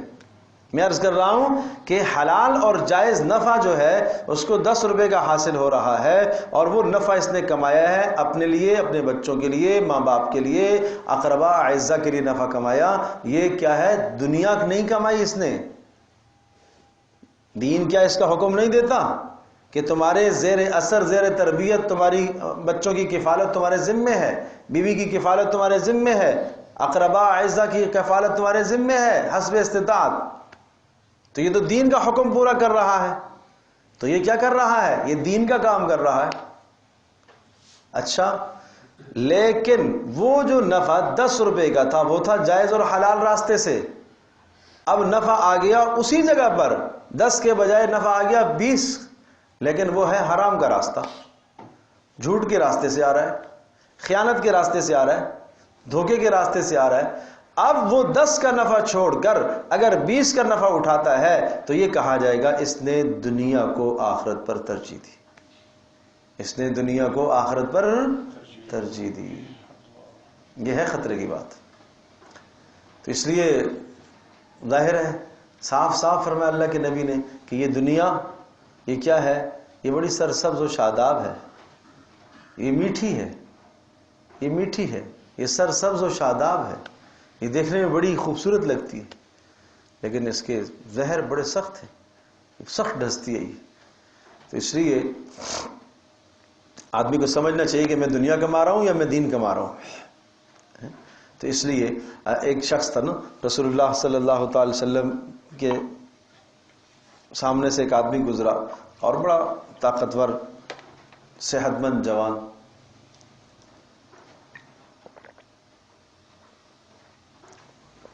الحمدللہ۔ تو صحابہ نے اسے دیکھا اور دیکھ کر کہا کیا ہی اچھا ہوتا اس کی جوانی جہاد میں لگ جاتی، رسول اللہ صلی اللہ علیہ وسلم کی خدمت میں ہوتا، جہاد میں لگتا، صبح صبح سویرے سویرے بھاگتا ہوا جا رہا ہے، کام میں جا رہا تھا. تو آپ نے فرمایا کیا کہہ رہے ہو؟ کہا ہم نے یہ کہا نہیں. تمہیں کیا معلوم، شاید یہ مال کمانے گیا ہو اور اس مال کے کمانے کے بعد یہ سوال کرنے سے اگر مستغنی ہو جائے، اپنے آپ کو، اپنے بچوں کو، گھر والوں کو مستغنی کر دے سوال کرنے سے، تو یہ بھی تو اس کا دین ہے، یہ بھی تو دین ہے اس کا. تو ہم غلط سمجھ بیٹھے. رزق حلال عین عبادت نہیں ہے. طلب الحلال فریضۃ، رزق حلال کا طلب کرنا فریضہ ہے. دیکھو اسلام اعتدال پسند مذہب ہے، اعتدال کرو. یہاں پر یہ بات بھی ہے طلب الحلال فریضۃ، رزق حلال کا طلب کرنا فرض ہے لیکن بعد الفریضہ. نماز کا وقت آ گیا، ایک آدمی کہو اس کو غور جلو، کہتے یہ بھی تو فرض ہے، یہ بھی تو فرض ہے. ایک ڈاکٹر صاحب علاج میں بیٹھے ہوئے ہیں، نماز کا وقت آ گیا، چلو بھائی نماز کے لیے، بھائی یہ بھی تو فرض ہے، میں اس کے ذریعے سے بیوی بچوں کو پالوں گا، یا میں اس مریض کی خدمت کر رہا ہوں، یہ بھی تو فرض ہے. دیکھو اسلام آپ کو ایک اعتدال سمجھاتا ہے، ایک راستہ بتاتا ہے کہ کس وقت کس چیز کو آپ کو مقدم کرنا ہے. تو ان باتوں کو سمجھنے کی ضرورت ہے کہ دنیا کیا چیز ہے، اسے سمجھنا ہے. الذین یستحبون الحیات الدنیا علی الآخرہ، جنہوں نے دنیا کی زندگی کو پسند کیا. آپ ایک اور مثال عرض کرتا ہوں، میری مائیں بہنیں بھی بہت اچھی طرح سے سمجھ لیں. کوئی خوشی کا موقع آیا، کوئی غمی کا موقع آیا، غمی کا تو چلو نہیں کہوں گا، خوشی کا سمجھ لیں. شادی آئی، بیٹی کی، بیٹے کی شادی، کوئی بھی شادی ہے. اب اس شادی کے موقع پر ایک یہ ہے کہ ہمارے ہاں رسم و رواج یہ ہے. نمبر 2، میرا جی یہ چاہتا ہے کہ یوں شادی ہونی چاہیے. اچھا بھائی ٹھیک ہے، اب ہم دیکھیں گے کہ آپ کا جو جی چاہتا ہے، یہ جی چاہنے والی جو بات آپ فرما رہی ہیں، کیا رسول اللہ صلی اللہ علیہ وسلم کی تعلیمات کے مطابق ہے؟ اگر آپ کے جی سے اٹھنے والی بات اگر رسول اللہ صلی اللہ علیہ وسلم کی تعلیمات کے مطابق ہے تو کوئی حرج نہیں ہے، کر سکتی. اگر آپ کے گرد و نواح میں جو بات ہے، جو رسم و رواج میں جو چیز وہاں مروج ہے، اگر وہ رسول اکرم صلی اللہ علیہ وسلم کی لائی ہوئی تعلیمات کے موافق اور مطابق ہے تو ٹھیک ہے، اختیار کرنے میں حرج نہیں. لیکن اگر وہ بات ایسے ہے جو 100% مخالف ہے رسول اللہ کی تعلیمات کے، وہ بات ایسے ہے جو قرآن کی تعلیمات کے 100% مخالف ہے، تو اب کیا کیا؟ اب آپ نے یہ سوچا کہ اگر میں نے ایسا نہ کیا تو لوگ ناراض ہوں گے، ایسا نہ کیا تو خاندان ناراض ہوگا، ایسا نہ کیا تو میری ناک کٹ جائے گی. لوگ کہتے ہیں میری ناک کٹ جائے گی، ناک کٹ جائے گی، شاباش، ناک کٹ جائے گی. وہ آخرت میں جو ناک کٹے گی اس کا احساس نہیں ہے، دنیا میں ناک کٹنے کا احساس ہے. سمجھے جی؟ تو میں ناک کٹ جائے گی. اب اس موقع پر جو شخص جس نے ترجیح دی، قرآن کو چھوڑ کر، سنت کو چھوڑ کر، رسم و رواج کو ترجیح دی، اپنی خواہش کو ترجیح دی، تو یہ کیا ہے؟ یہ اس میں شامل ہے یستحبون الحیات الدنیا علی الآخرہ. اس نے دنیا کی زندگی کو آخرت پر ترجیح دی، اس نے دنیا کی زندگی کو آخرت پر ترجیح دی. بھائی مت سوچو کہ لوگ کیا کہیں گے، دنیا کیا کہے گی، مت سوچو. اگر یہی بات ہوتی تو رسول اللہ صلی اللہ علیہ وسلم بھی سوچتے، بھائی مجھے لوگ صادق امین کہتے تھے تو آج کیا حال ہو گیا، آج تو لوگ مجھے کذاب بھی کہتے ہیں، جھوٹا بھی کہتے ہیں، ساحر جادوگر بھی کہتے ہیں، معاذ اللہ کاہن نجومی بھی کہتے ہیں، کوئی کیا کہتا ہے، کوئی کیا کہتا ہے. مجھے چھوڑ دینا چاہیے یہ کام. اچھی خاصی بنی بنائی عزت تھی. تو رسول اللہ صلی اللہ تعالی علیہ وسلم تو اس بات سے پریشان نہیں ہوئے. جب میں بات ٹھیک کر رہا ہوں، حق بات کہہ رہا ہوں، تو اس بات پر رسول اللہ صلی اللہ علیہ وسلم ڈٹ گئے، مجھے یہ کام کرنا ہے چاہے سارا معاشرہ مخالف ہو جائے. تو لوگوں کی باتوں کی طرف کیوں جاتے ہیں؟ لوگوں نے آپ کی قبر میں جانا ہے کیا؟ لوگوں نے آپ کا آخرت میں کوئی حساب سے بچانا ہے؟ تو جب یہ معاملہ نہیں ہے تو پھر اپنی آخرت کو خود سنوارو بھائی، اپنی قبر کو خود سنوارو. الذین یستحبون الحیات الدنیا علی الآخرہ، فرمایا وہ لوگ جو پسند کرتے ہیں دنیا کی زندگی کو آخرت کے مقابلے میں. تو یہ پہلا جرم. نمبر 2، ویصدون عن سبیل اللہ، اور اللہ کی راہ سے دوسروں کو بھی روکتے ہیں. اللہ اکبر. یہ کبھی کبھی ایسا ہوتا ہے، کیا یہ ہمارے معاشرے میں نہیں ہوتا کہ آپ باقاعدہ سے دعوت دیتے ہو دوسروں کو گناہ کی طرف؟ نہیں بھائی شادی میں تجھے یوں کرنا ہے، یوں نہیں کرو گے ہم نہیں آئیں گے. یہ کیا ہے؟ یہ گناہ کی طرف دعوت نہیں دینا ہے. اسی چیز کا نام ہے یصدون عن سبیل اللہ. وہ بیچارہ سنت کے مطابق کوشش کر رہا تھا لیکن ہنگامہ کھڑا ہو گیا. بھائی یہ کوئی شادی کر رہے ہو یا کوئی غمی کا موقع ہے؟ یہ کیا کر رہے ہو؟ شادی ہے، اس میں شور شرابہ ہو، ہنگامہ ہو، گاجے باجے ہوں اور پٹاخے ہوں اور آتش بازی ہو اور رات کو لوگوں کی نیندیں حرام ہو، پتہ تو چلے کسی کی شادی ہو رہی ہے. کتنا پیسہ راتوں کو تباہ ہوتا ہے یہ شادی حالوں میں جا کے، کتنا پیسہ تباہ ہوتا ہے. اسراف نہیں، تبذیر ہے. اسراف سے بڑھ کر اگلا درجہ بدترین تبذیر، جس کو کہا کہ تبذیر کرنے والے شیطان کے بھائی ہیں. جہاں پیسہ لگانے کی جگہ نہیں ہے وہاں پیسہ باہر آ. اس پیسے سے کتنی حاجت مند بچیوں کی شادیاں ہو سکتی تھیں. نمبر 2، اذیت ہے مسلمان کو. کتنے لوگوں کو اذیت ہے؟ رات 12 بج گئے، 11:30 کا ٹائم ہے، رات سونے کا وقت ہے، پڑوس میں کوئی بیمار ہوگا، پڑوس میں ایسا ہے جو ابھی ڈیوٹی کر کے آیا ہے، ابھی تھکا ہے، آ کے لیٹا ہے اور اس نے ہنگامے شروع کر دیے. یہ کتنا بڑا جرم ہے، ایذائے مسلم بھی ہے، حرام کا مرتکب بھی ہے. تو یصدون عن سبیل اللہ، اللہ کی راہ سے روکتے ہیں یہ دوسروں کو. اب دیکھو مجھے یہ بتاؤ، اب ایک آدمی اگر رات اس اذیت کی وجہ سے وہ سو نہ پائے اور اس کی فجر کی نماز چھوٹ گئی اس لیے کہ رات کو سویا نہیں، اور اس کا سبب کون بنا؟ یہ شادی والا آدمی. تو اس نے کیا یصدون عن سبیل اللہ، اللہ کے راستے سے روکا کہ نہیں روکا؟ اس نے یہ اللہ کے راستے سے روکنا ہے. اور وَيَبْغُونَهَا عِوَجًا، اور پھر مزید یہ کہ اللہ کے راستے سے روکنا بھی. اور تیسرا جرم یہ وَيَبْغُونَهَا عِوَجًا، اللہ کے راستے میں کجی بھی تلاش کرتے ہیں. اللہ کے راستے میں کجی تلاش کرنے کا مطلب اللہ تعالیٰ کے احکام میں کجی تلاش کرنے کی کوشش کرتے ہیں، ان کو مروڑتے ہیں اور توڑتے ہیں اللہ کے احکام کو، اور اپنی مرضی کی طرح سے آیات کو استعمال کرتے ہیں، اپنی مرضی کی دلائل لے آتے ہیں. اولئک فی ضلال بعید، یہ گمراہی میں، لیکن صرف گمراہی میں نہیں، دور کی گمراہی میں. دونوں میں فرق ہے. ایک ہے ضلال، ایک ہے ضلال بعید. ضلال مبین قرآن یہ سارے الفاظ کہتا ہے. ضلال بعید بہت دور کی گمراہی ہے. معنی یہ ہے کہ ایک آدمی اپنی منزل سے اتنا دور بھٹک چکا ہے، اب وہاں اسے کوئی رہبر نہیں ملے گا جو اس کو واپس لے کے آئے. کسی صحرا میں لق دق صحرا کے اندر جا کے پھنس گیا ہے، واپسی پلٹنا ممکن نہیں ہے، اب موت ہی موت ہے آگے. تو یہ دیکھنا چاہیے. میں عرض کر رہا ہوں یہ آیت آئینہ ہے ہم سب کے لیے.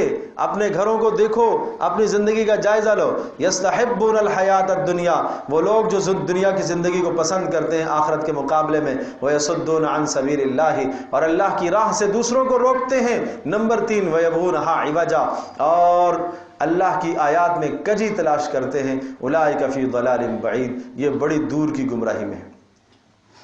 وما ارسلنا من رسول الا بلسان قومه ليبين لهم فيضل الله. بات اب پھر وہی آئی. موضوع کیا تھا؟ اس لیے آپ کو بھیجا تاکہ آپ کیا کریں گے؟ ظلمات سے نور کی طرف لے کے آئیں گے. اب دیکھیے، وما ارسلنا من رسول، اور ہم نے نہیں بھیجا کوئی بھی رسول آپ سے پہلے، الا بلسان قومه، مگر قوم کی زبان میں. معنی یہ کہ رسول پر جو بھی احکام اترے ہیں وہ اسی قوم کی زبان میں اترے ہیں، اور رسول اسی قوم سے آیا ہے. کیوں؟ تاکہ سمجھنے اور سمجھانے میں آسانی ہو، ابلاغ اور تبلیغ میں آسانی ہو. کوئی یہ نہ کہے کہ جناب رسول تو عربی زبان کا، کلام اس پر اتر آیا عجمی کا. قیامت کے دن کوئی یہ نہ کہہ سکے لیبین لہم، اور یہ سب اس لیے تاکہ رسول ان کو سامنے کھل کر بیان کرے. فیضل اللہ من یشاء، اور اللہ جسے چاہتا ہے ہدایت دیتا ہے اور جسے چاہتا ہے اللہ پاک گمراہ کرتا ہے. وہو العزیز الحکیم، اور اللہ تبارک تعالی غلبے والا ہے، یعنی ظالموں کو اور نافرمانوں کو فوری تباہ کر سکتا ہے، لیکن الحکیم اس کی حکمت کا تقاضا ہے کہ وہ مہلت دیتا ہے. یہ لفظ یہاں سمجھیے گا، حکیم عزیز کیوں کہا. اب بات وہی ہے، مقصد کیا تھا؟ ظلمات سے نور کی طرف لانا. اب ہم آپ کو ایک مثال دیتے ہیں. دیکھو موسیٰ کیسے ظلمات سے نور کی طرف لے کے آئے اپنی قوم کو. اور میں نے عرض کی تھی ایک بات اور کہی تھی، آپ کو یاد ہوگا، میں نے عرض کیا تھا ظلمات سے نور کی طرف لانا یعنی کفر سے ایمان کی طرف، شرک سے توحید اور اخلاص کی طرف، اور نفاق سے اخلاص کی طرف، اور گناہوں سے نافرمانیوں سے اطاعت کی طرف لانا، یہ سب نور ہے۔ اس کے ساتھ ساتھ ایک اور بات بھی کہی تھی، غلامی سے نکالنا، غلامی سے نکالنا، آزادی کی طرف لانا، یہ بھی کیا ہے؟ یہ بھی ظلمات سے نور کی طرف۔ غلامی ظلمات ہے، غلامی کیا ہے؟ ظلمات ہے۔ اب موسیٰ علیہ السلام کی قوم غلامی میں مبتلا تھی، نہیں سمجھے بات؟ کس میں مبتلا تھی؟ غلامی میں۔ کس کے غلام تھے؟ فرعون کے غلام تھے۔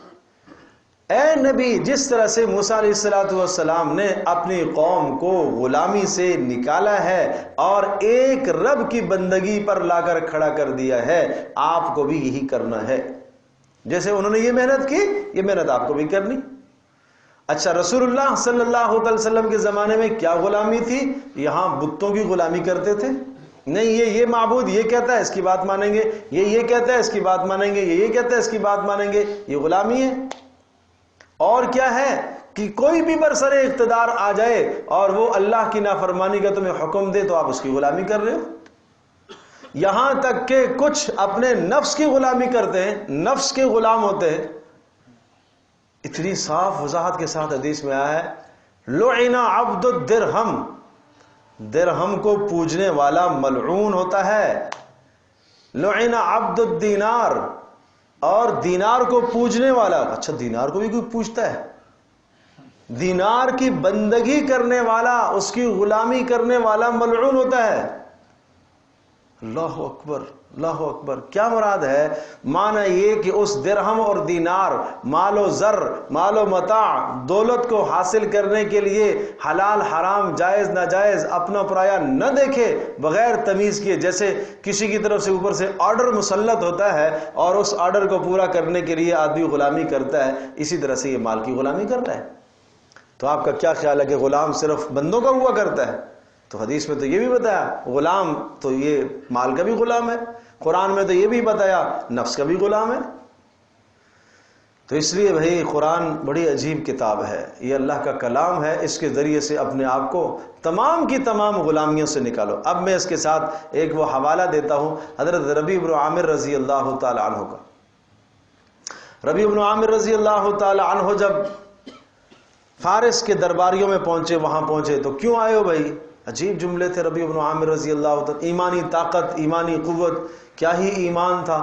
پہلے تو اندر بادشاہ کو یہ پیغام دیا گیا کہ یہ ایک بدو آیا ہے اور یہ بدو آئے ہیں یہاں اور یہ آپ کا علاقہ فتح کرنے آئے۔ تو قہقہے لگانے لگے، لوگ ہنسنے لگے، اچھا یہ ہمیں فتح کریں گے، یہ ہمیں فتح کریں گے۔ کہتے ہیں نا یہ منہ اور مسور کی دال، یہ کیا فتح کریں گے؟ اچھا، تو انہوں نے کہا کہ ہمارا بادشاہ آپ سے مذاکرات کرنا چاہتا ہے۔ ٹھیک ہے جی، مذاکرات کیا، کیوں آئے ہو؟ پہلی بات یہ ہے کہ ہماری طرح ہو جاؤ، کونوا مثلنا، مسلمان ہو جاؤ بس۔ اچھا اگر نہیں ہوئے تو پھر کیا ہوگا؟ پھر یہ کہ آپ کو ٹیکس اور جزیہ دینا پڑے گا، حکومت ہماری ہوگی، اختیار اقتدار ہمارا ہوگا، اور ہم تمہاری جانوں کی، مالوں کی، عزتوں کی حفاظت کریں گے۔ اچھا اگر یہ نہ کیا تو پھر کیا ہوگا؟ پھر تلوار فیصلہ کرے گی ہمارے اور تمہارے درمیان میں۔ یہ دو ٹوک تین باتیں تھیں بس، یہ دو ٹوک تین باتیں تھیں۔ تو بادشاہ نے کہا اچھا بلاؤ اس کو۔ تو جب بلانے کے لیے لایا گیا، حضرت ربیع بن عامر رضی اللہ تعالیٰ، عمر بن عاص رضی اللہ تعالیٰ کی طرف سے نمائندہ بن کے گئے ہوئے تھے، تو کہا کہ یہاں تو شاہی آداب بجا لانے پڑیں گے۔ کیا آداب ہے؟ آداب یہ ہے کہ آپ کو جوتے اتارنے پڑیں گے، آپ کو تلوار چھوڑنی پڑے گی، آپ کو گھوڑے سے اترنا پڑے گا، آپ کو بادشاہ کے سامنے سجدہ کرنا پڑے گا۔ کہا ایک بھی پورا نہیں کروں گا، ایک بھی پورا نہیں کروں گا، بلایا تم لوگوں نے ہے، میں اپنے طریقے کے مطابق آؤں گا۔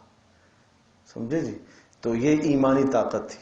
یوں سمجھو کہ اس وقت ایک دوسرے ملک کا ایک اجنبی آدمی وقت کی سپر طاقت کے پاس چلا جائے اور سپر حکمران کے پاس چلا جائے اور اس کو جا کے یہ جملے کہے، تو آپ کیا سمجھتے ہیں وہ کیا بچے گا؟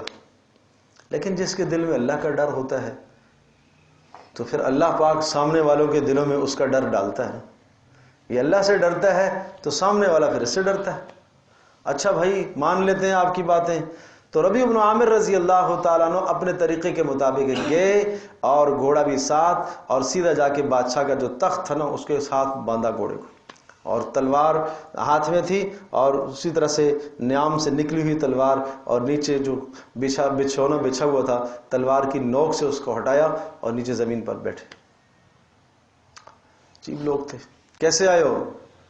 تو کہنے لگے اللہ ابتعثنا، اللہ نے ہمیں بھیجا ہے لنخرج العباد من عبادت العباد الى رب العباد، تاکہ ہم لوگوں کو لوگوں کی غلامی سے نکال کر اللہ کی غلامی میں ڈالیں. اس لیے آئے ہیں لنخرج العباد من عبادت العباد الى رب العباد. پتہ چلا کہ آدمی بندگی کرتا ہے، یہاں کبھی بیوی کی بندگی کرتا ہے، کبھی مال کی بندگی کرتا ہے، کبھی اولاد کی بندگی کرتا ہے. ان سب بندگیوں اور غلامیوں سے نکلو، صرف اللہ کی غلامی مطلوب ہے. بھائی صرف اللہ اور اس کے رسول کی غلامی مطلوب ہے. اس لیے ہم آئے ہیں. اور ومن ضیق الدنیا الی سعۃ الآخرہ، دنیا کی تنگی سے نکالیں گے تمہیں اور آخرت کی وسعت کی طرف لے جائیں گے. ومن جور الادیان الی عدل الاسلام، اور ادیان کا جو ظلم ہے اس ظلم سے تمہیں نکالیں گے اور اسلام کے عدل کی طرف تمہیں لے کے آئیں گے. یہ تین جملے ایسے فصیحانہ اور بلیغانہ کلام تھا ربیع بن عامر رضی اللہ تعالیٰ کا. تو یہ ایمانی طاقت تھی ان کی. تو اب بات یہ آئی کہ پتہ چلا کہ کیا ہوتا ہے غلامی. سمجھے جی؟ تو اس وقت ہمارا حال بھی، ہم بھی غلامیوں میں جکڑے ہوئے ہیں. کوئی کس غلامی میں جکڑا ہوا ہے، کوئی کس غلامی میں جکڑا ہوا ہے. برسر اقتدار ان کی غلامی ایک علیحدہ ہے اور انگریز کی سوچ اور غلامی علیحدہ ہے. ہر جو رسم و رواج وہاں سے چلتا ہے یورپ سے، جو تہذیب وہاں سے چلتی ہے، کپڑوں کی تہذیب، بال بنانے کی تہذیب، محبت بڑھانے کی جو تہذیب وہاں سے چلتی ہے وہ ہمارے اوپر مسلط ہو جاتی اور ہم دل و جان سے اس کو تسلیم کرتے ہیں اور قبول کرتے ہیں. تو اسی کا نام تو غلامی ہے. اور کیا ہے؟ جسمانی اعتبار سے تو ہم آزاد ہیں، ذہنی اعتبار سے غلام. تو بھائی قرآن وہ عظیم الشان کتاب ہے. میں یہ جملہ اکثر عرض کیا کرتا ہوں کہ قرآن ایک بلند ترین کتاب ہے اور یہ اپنے ماننے والوں کو بلند کرنا چاہتی ہے. اس لیے اللہ کے نبی نے فرمایا ان اللہ یرفع بہذا الکتاب اقواما، اللہ اس کے ذریعے سے بلند کرے گا. تو اگر بلندی چاہتے ہو تو اس کو سینے سے لگاؤ. تو اب دیکھیے گا وَلَقَدْ أَرْسَلْنَا مُوسَى بِآيَاتِنَا، اور ہم نے موسیٰ علیہ السلام کو اپنی نشانیاں دے کر بھیجا. اور کیا پیغام تھا یہ؟ ان اخرج قومک من الظلمات الى النور، اپنی قوم کو آپ نکالیے ظلمات سے نور کی طرف، یعنی ان کو آزادی دلوائیے. فرعون کے ظلم اور زیادتیاں وہ برداشت کر رہے ہیں اور غلامی. اور نمبر 2 وَذَكِّرْهُمْ بِأَيَّامِ اللَّهِ، اور انہیں آپ نصیحت کیجئے بِأَيَّامِ اللَّهِ، اللہ تبارک تعالیٰ کی زندگی، اللہ کے حالات، گزشتہ اللہ نے امتوں کے ساتھ کیا کیا ہے، گزشتہ امتوں میں ہونے والے واقعات کے ان کو کہتے ہیں ایام اللہ، کہ گزشتہ امتوں کے ساتھ اللہ نے کیا کیا ہے وہ ساری باتیں آپ ان کو بتائیں. ان فی ذلک لآیات، اس لیے کہ وہ جو ایام اللہ ہے، قوم صالح کا تذکرہ کیجئے، قوم ہود کا، قوم نوح کا، قوم لوط کا علیہم الصلاۃ والسلام، ان سب انبیاء کی قوموں کے تذکرے کیجئے. ان فی ذلک، ان تذکروں میں، لآیات، نشانیاں ہیں، لکل صبار شکور، ہر مصیبت پر صبر کرنے والے شکر گزار کے لیے. وَإِذْ قَالَ مُوسَىٰ لِقَوْمِهِ، اب دیکھو موسیٰ کی دعوت کیا آئی. موسیٰ نے یوں اپنی قوم کو سمجھایا. اِذْ قَالَ مُوسَىٰ لِقَوْمِهِ اذْكُرُوا نِعْمَةَ اللَّهِ عَلَيْكُمْ، اللہ کی نعمت کو یاد کرو. اِذْ أَنْجَاكُمْ مِنْ آلِ فِرْعَوْنَ، جب اللہ نے تمہیں نجات دی تھی آل فرعون سے. يَسُومُونَكُمْ سُوءَ الْعَذَابِ، اور وہ تمہیں مبتلا کر رکھا تھا اس نے بدترین عذاب میں. وَيُذَبِّحُونَ أَبْنَاءَهُمْ، اور وہ تمہاری بیٹوں کو وہ ذبح کرتا تھا. وَيَسْتَحْيُونَ نِسَاءَهُمْ، اور تمہاری عورتوں کو وہ زندہ چھوڑتا تھا، باندیاں بناتا تھا. وَفِي ذَلِكُمْ بَلَاءٌ مِّن رَبِّكُمْ عَظِيمٌ، اور اس میں سخت مصیبت تھی تمہارے لیے، سخت عذاب تھا. تو اللہ پاک نے اس عذاب سے تمہیں نجات دلائی ہے، اس غلامی سے اللہ نے تمہیں نکالا ہے. لہٰذا اب تم اللہ کی بات مان لو. وَإِذْ تَأَذَّنَ رَبُّكُمْ، اور وہ وقت بھی یاد کرو جب تمہارے پروردگار نے یہ حکم نامہ بھیجا. لَإِن شَكَرْتُمْ لَأَزِيدَنَّكُمْ، اگر تم شکر ادا کرو گے تو میں تمہاری نعمتوں میں اضافہ کروں گا. وَلَئِن كَفَرْتُمْ إِنَّ عَذَابِي لَشَدِيدٌ، اور اگر تم ناشکری کرو گے تو میرا عذاب سخت ہے. کیا مطلب؟ اللہ نے اگر تمہیں آزادی عطا فرمائی ہے، اللہ نے تمہیں قرآن کی نعمت سے نوازا ہے تو اس کا شکر ادا کرو. وَقَالَ مُوسَىٰ إِن تَكْفُرُوا أَنْتُمْ وَمَنْ فِي الْأَرْضِ جَمِيعًا، اور کہا تھا موسیٰ علیہ السلام نے، اگر اگر تم نے اور تم زمین میں جتنے بھی ہیں سب کے سب نے اگر انکار کیا، سب کافر بن جاؤ، سن لو فإن اللہ لغنی حمید، اللہ تبارک تعالیٰ خوب تعریفوں والا ہے اور اللہ کو تمہاری بندگی کی کوئی ضرورت نہیں ہے۔ یہ سورت ان صورتوں میں سے جو آخر میں نازل ہوئی مکی دور میں، یہ سخت تنبیہات ہے، اس میں سخت آخری وارننگ ہے، اس میں خیال کرو، بس بچ جاؤ، بس اللہ کا عذاب آ رہا ہے، لے آؤ ایمان۔ اسی سے پہلے جو صورتیں آئی ہیں وہ بھی اسی طرح کی ہیں۔ الم یاتکم نبأ الذین من قبلکم، کیا ابھی تک تم نے یہ قصے نہیں سنے جو پیچھے قصے آ چکے تھے؟ سورہ اعراف میں قصے آ چکے، تفصیل سے آ چکے، سورہ ہود میں قصے آ چکے، یہ سارے قصے ہم تمہیں سنا رہے ہیں۔ آخر میں پھر حوالہ دے رہا ہوں ان قصوں کا، سمجھ لو بھائی، نہیں سمجھے بات؟ گویا کہ اللہ کی طرف سے یہ پیغام آ رہا ہے کہ آخر میں اب وقت آخری ہے، تمہارے پٹنے کا وقت آ گیا ہے، عذاب الہی کا وقت آ گیا ہے۔ ایک بار پھر پچھلی زندگی کا جو تمہیں سنائی گئی ہے، گزشتہ قوموں کے حالات سنائے گئے ہیں، اس زندگی کا ایک بار پھر جائزہ لے لو کہ وہاں کیا ہوا قوموں کے ساتھ، اور کیا رسولوں کو اللہ نے کس طرح سے عزتیں دی، اور کس طرح سے اللہ پاک نے رسولوں کو اور ایمان لانے والوں کو بچایا۔ الم یاتکم، کیا نہیں آئیں تمہارے پاس نبأ الذین من قبلکم، مثالیں ان لوگوں کی جو تم سے پہلے تھے؟ کون؟ قوم نوح، قوم عاد، قوم سمود، یہ سب تفصیلیں پیچھے آ چکی ہیں، اس لیے اب دوبارہ قرآن جو ہے اجمال یہاں کر رہا ہے۔ والذین من بعدہم، اور ان کے بعد جو دنیا کے اندر اقوام آئی ہیں، حضرت لوط علیہ السلام کی قوم، شعیب علیہ السلام کی قوم، لا یعلمہم الا اللہ، کتنی ایسی قومیں جن کو اللہ کے سوا کوئی نہیں جانتا۔ جاءتہم رسلہم بالبینات، وہ آئے رسول ان کے پاس بالبینات، معجزات لے کر، فردوا ایدیہم فی افواہہم، اور ان لوگوں نے اپنے ہاتھوں کو منہ میں رکھ دیا۔ اس کا کیا معنی؟ ایک معنی تو یہ ہے کہ فردوا ایدیہم فی افواہہم، رسولوں کے منہ پر انہوں نے ہاتھ رکھ دیے، یعنی چپ کرانے کی کوشش، چپ ہو جاؤ، نہیں سنیں گے آپ کی بات۔ اس کو کہتے ہیں دوسرے کی زبان بند کرنے دینے کی کوشش کرنا، بولتی بند کر دینے کی کوشش کرنا، یوں کوشش کرتے رہے، لیکن اللہ تبارک تعالیٰ نے ناکام کر دیا۔ ایک معنی یہ ہے۔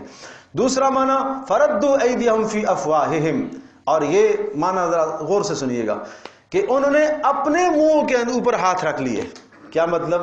جب انسان دیکھتا ہے سامنے والا بات بھی ٹھیک کہہ رہا ہے اور ہر آئے دن ترقی بھی اس کی ہو رہی ہے، تو پھر آدمی تردد میں مبتلا ضرور ہوتا ہے، سوچنے پہ مجبور ضرور ہوتا ہے، اندر سے ایمان، اندر سے کچھ نہ کچھ فطرت سلیمہ اس کو اندر سے ضرور تنبیہ کرتی ہے، تو جب بھی قبول کر لینا چاہیے۔ تو ادھر دیکھتے رسولوں کی حالت کو دیکھتے کہ رسول معجزہ بھی لے کے آیا ہے، بات بھی ٹھیک کر رہا ہے، سیرت بھی اس کی پاک ہے، پاکیزہ زندگی کا مالک ہے، ایک اچھا انسان ہے، نبوت سے پہلے بھی اچھا تھا، اب بھی اچھی باتیں ہی کرتا ہے، ظلم نہیں کرتا، زیادتی نہیں کرتا۔ یہ سب باتیں جب سوچتے اور پھر ساتھ ساتھ یہ دیکھتے کہ جو رسول کو ماننے والے ہیں ان کی زندگیاں بدلتی جا رہی ہیں، ان کی زندگیوں میں انقلاب آ رہا ہے، معاشرتی اعتبار سے، معاشی اعتبار سے، سماجی اعتبار سے، ہر اعتبار سے وہ بہترین سماج کے بہترین افراد بن رہے ہیں، اچھے انسان بن رہے ہیں، یہ کیا معاملہ ہے؟ لیکن دوسری طرف اگر ہم رسول مانیں گے تو ہماری سیادت مر جائے گی، ہماری سرداری، پھر ہمیں سردار کون مانے گا، پھر ہمیں کون پوچھے گا؟ تو اس لیے تردد میں تھے، اس پر فرمایا فردوا ایدیہم، تعجب اور حیرانگی سے اپنے ہاتھوں کو منہ میں لے، جیسے آپ کہتے ہیں نا، اردو میں بھی آپ کہتے ہیں کہ جب انسان حیران ہوتا ہے انگلیاں منہ میں دبا لی، اس نے یوں حال تھا۔ وقالو، اور بالآخر کہنے لگے، انا کفرنا بما ارسلتم، جو کچھ جس کے ساتھ تمہیں بھیج دیا گیا ہے رسولو، ہم اس سب کا انکار کر رہے ہیں، واننا لفی شک، اور ہمیں شک میں ابتلا ہے، ہم شک میں مبتلا ہیں، مریب، ایسا شک جو چین سے ہمیں نہیں بیٹھنے دیتا، مما تدعوننا الیہ، ان تمام باتوں سے جو آپ کی طرف سے، جن کی طرف آپ ہمیں دعوت دیتے ہیں۔ اب اللہ اکبر، رسولوں کا جواب دیکھو، کیا خوبصورت جواب۔ قالت رسلہم افی اللہ شک، رہا کہا رسولوں نے، کیا اللہ کے معاملے میں تم شک کرتے ہو؟ فاطر السماوات والارض، جو آسمانوں اور زمینوں کو بنانے والا ہے، یدعوکم لیغفر لکم، اللہ تمہیں دعوت دے رہا ہے، لیغفر لکم، تاکہ تمہیں معاف کر دے تمہارے گناہوں کو، ویؤخرکم الی اجل مسمی، اور تمہیں ایک وقت تک تاکہ وہ مہلت دے۔ اللہ تو تمہیں یہ چاہتا ہے، یعنی سوال یہ آیا ہے کہ ہم نہیں مانتے تمہاری بات، عذاب کیوں نہیں آ رہا؟ کہا یؤخرکم الی اجل مسمی، ایک وقت تک اللہ تمہیں مہلت دینا چاہ رہا ہے۔ کیا خوبصورت رسولوں کا جواب ہوتا تھا، غصے، تلخی، بدتمیزی کا جواب، کس تمیز سے، کس اخلاق سے رسول جواب دیتے تھے۔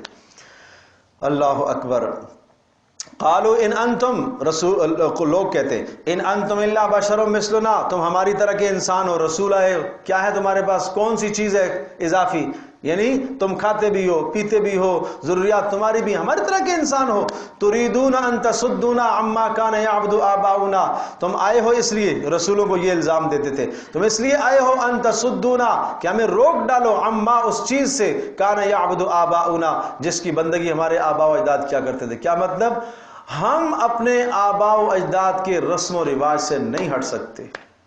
یہ سب سے بڑا امتحان ہوتا تھا قوم کے لیے، سب سے بڑا امتحان ہوتا تھا کہ جب رسول آتا تو وہ رسول چونکہ پرانی شریعت کو منسوخ کر دیا کرتا تھا، سب چیزوں کو منسوخ کرتا تھا. یوں سمجھو اس وقت جو رہنے والی قوم امت موجود ہوتی تھی، اس امت کی اضطراب کی کیفیت بڑی عجیب ہو جاتی تھی. کیا کریں، آباء و اجداد کے طریقوں کو کیسے چھوڑیں؟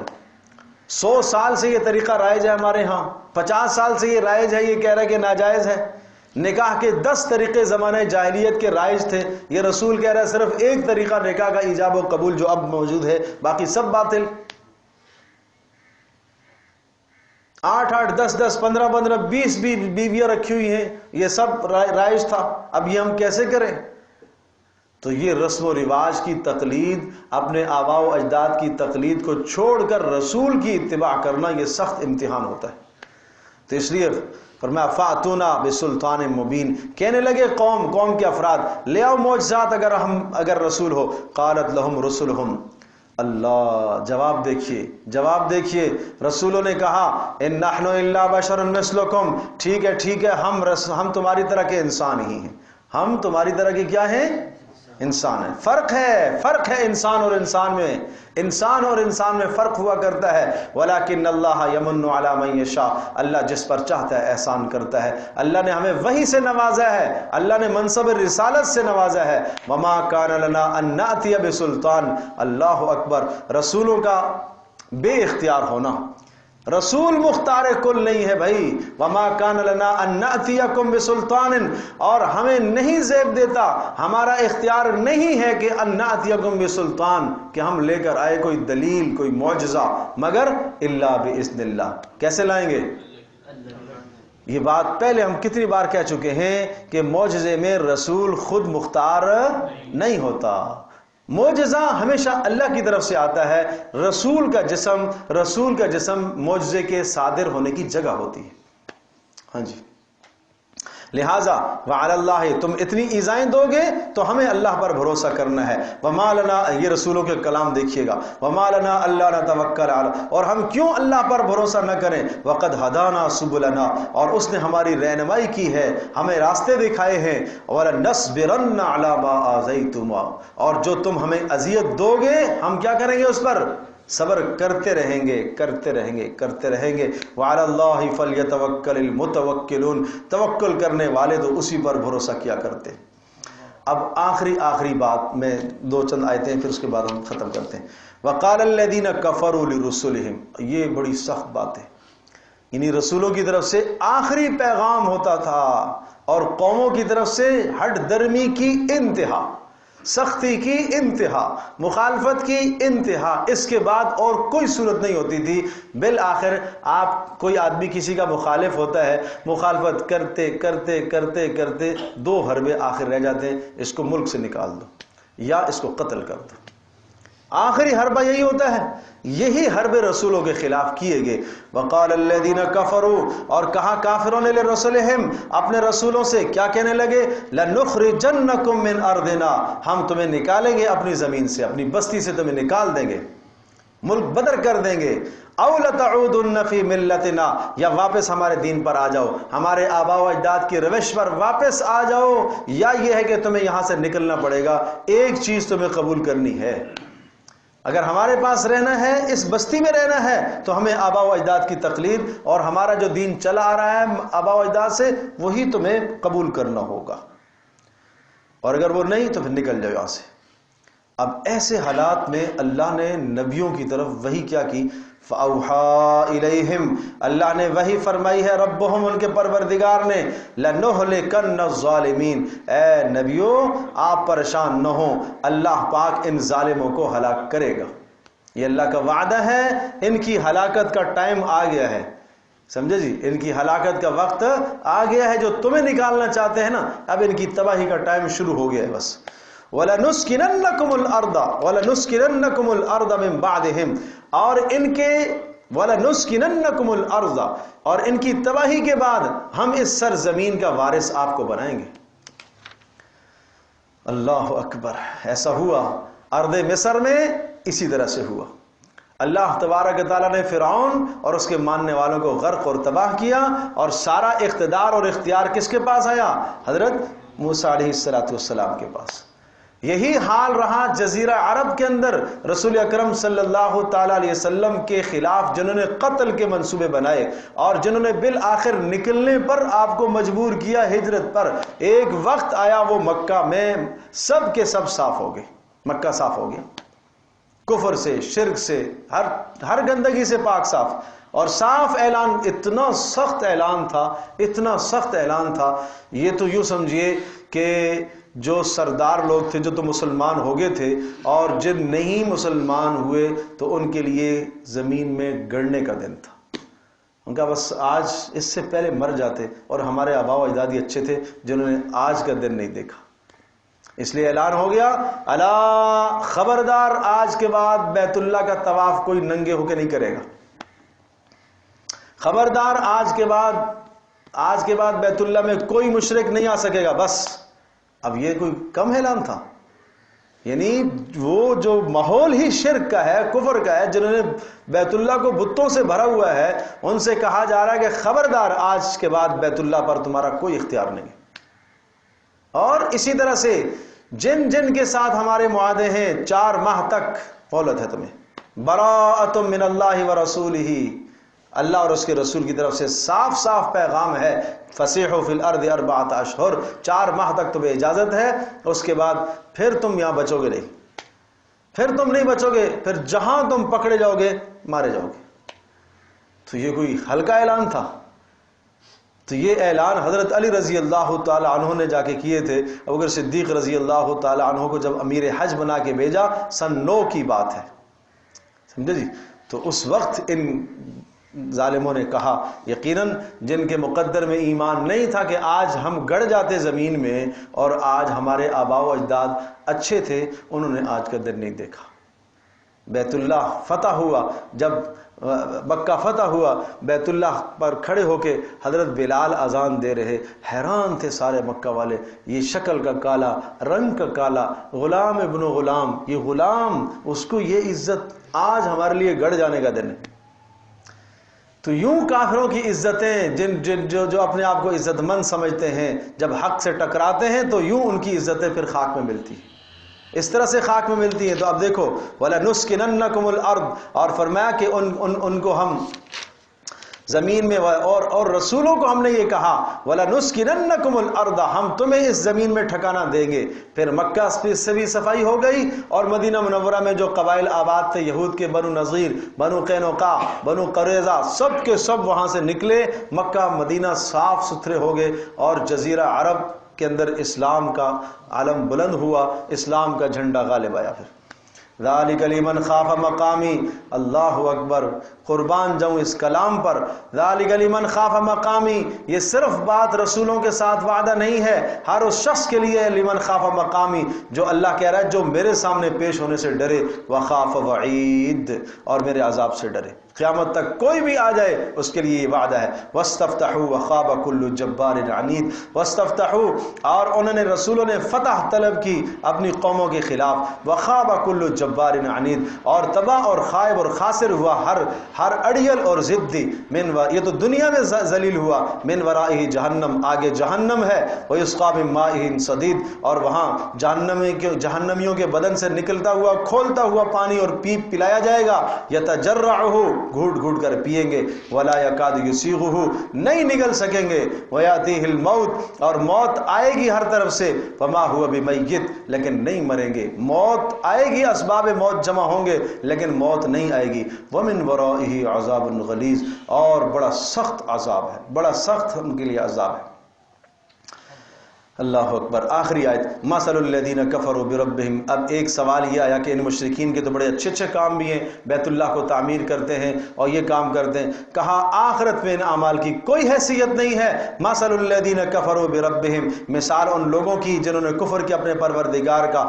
اعمالہم کرماد، ان کے اعمال کی مثال ریت کے ذرات کی طرح. اشتدت بہ الریح، جس کو ہوا لے کے اڑ جائے. فی یوم عاصف، سخت آندھی والے دن. آندھی والا دن جب آتا ہے، ریت کے ذرات ٹیلے کی شکل میں ایک جگہ پہاڑ کھڑا ہو جاتا ہے، آدمی سمجھتا ہے پورا پہاڑ ہے. دوسرا ایک آندھی کا جھونکا آتا ہے، کچھ بھی نظر نہیں آتا. اسی طرح سے ان کے اعمال. لا یقدرون مما کسبوا علی شیء، اپنے اعمال پر کوئی قدرت ان کو آخرت میں نہیں ہوگی. ذالک هو الضلال البعید، یہ ہے بڑی گمراہی، یہ ہے بڑی گمراہی، دور کی گمراہی. اللہ اکبر، لا الہ الا اللہ.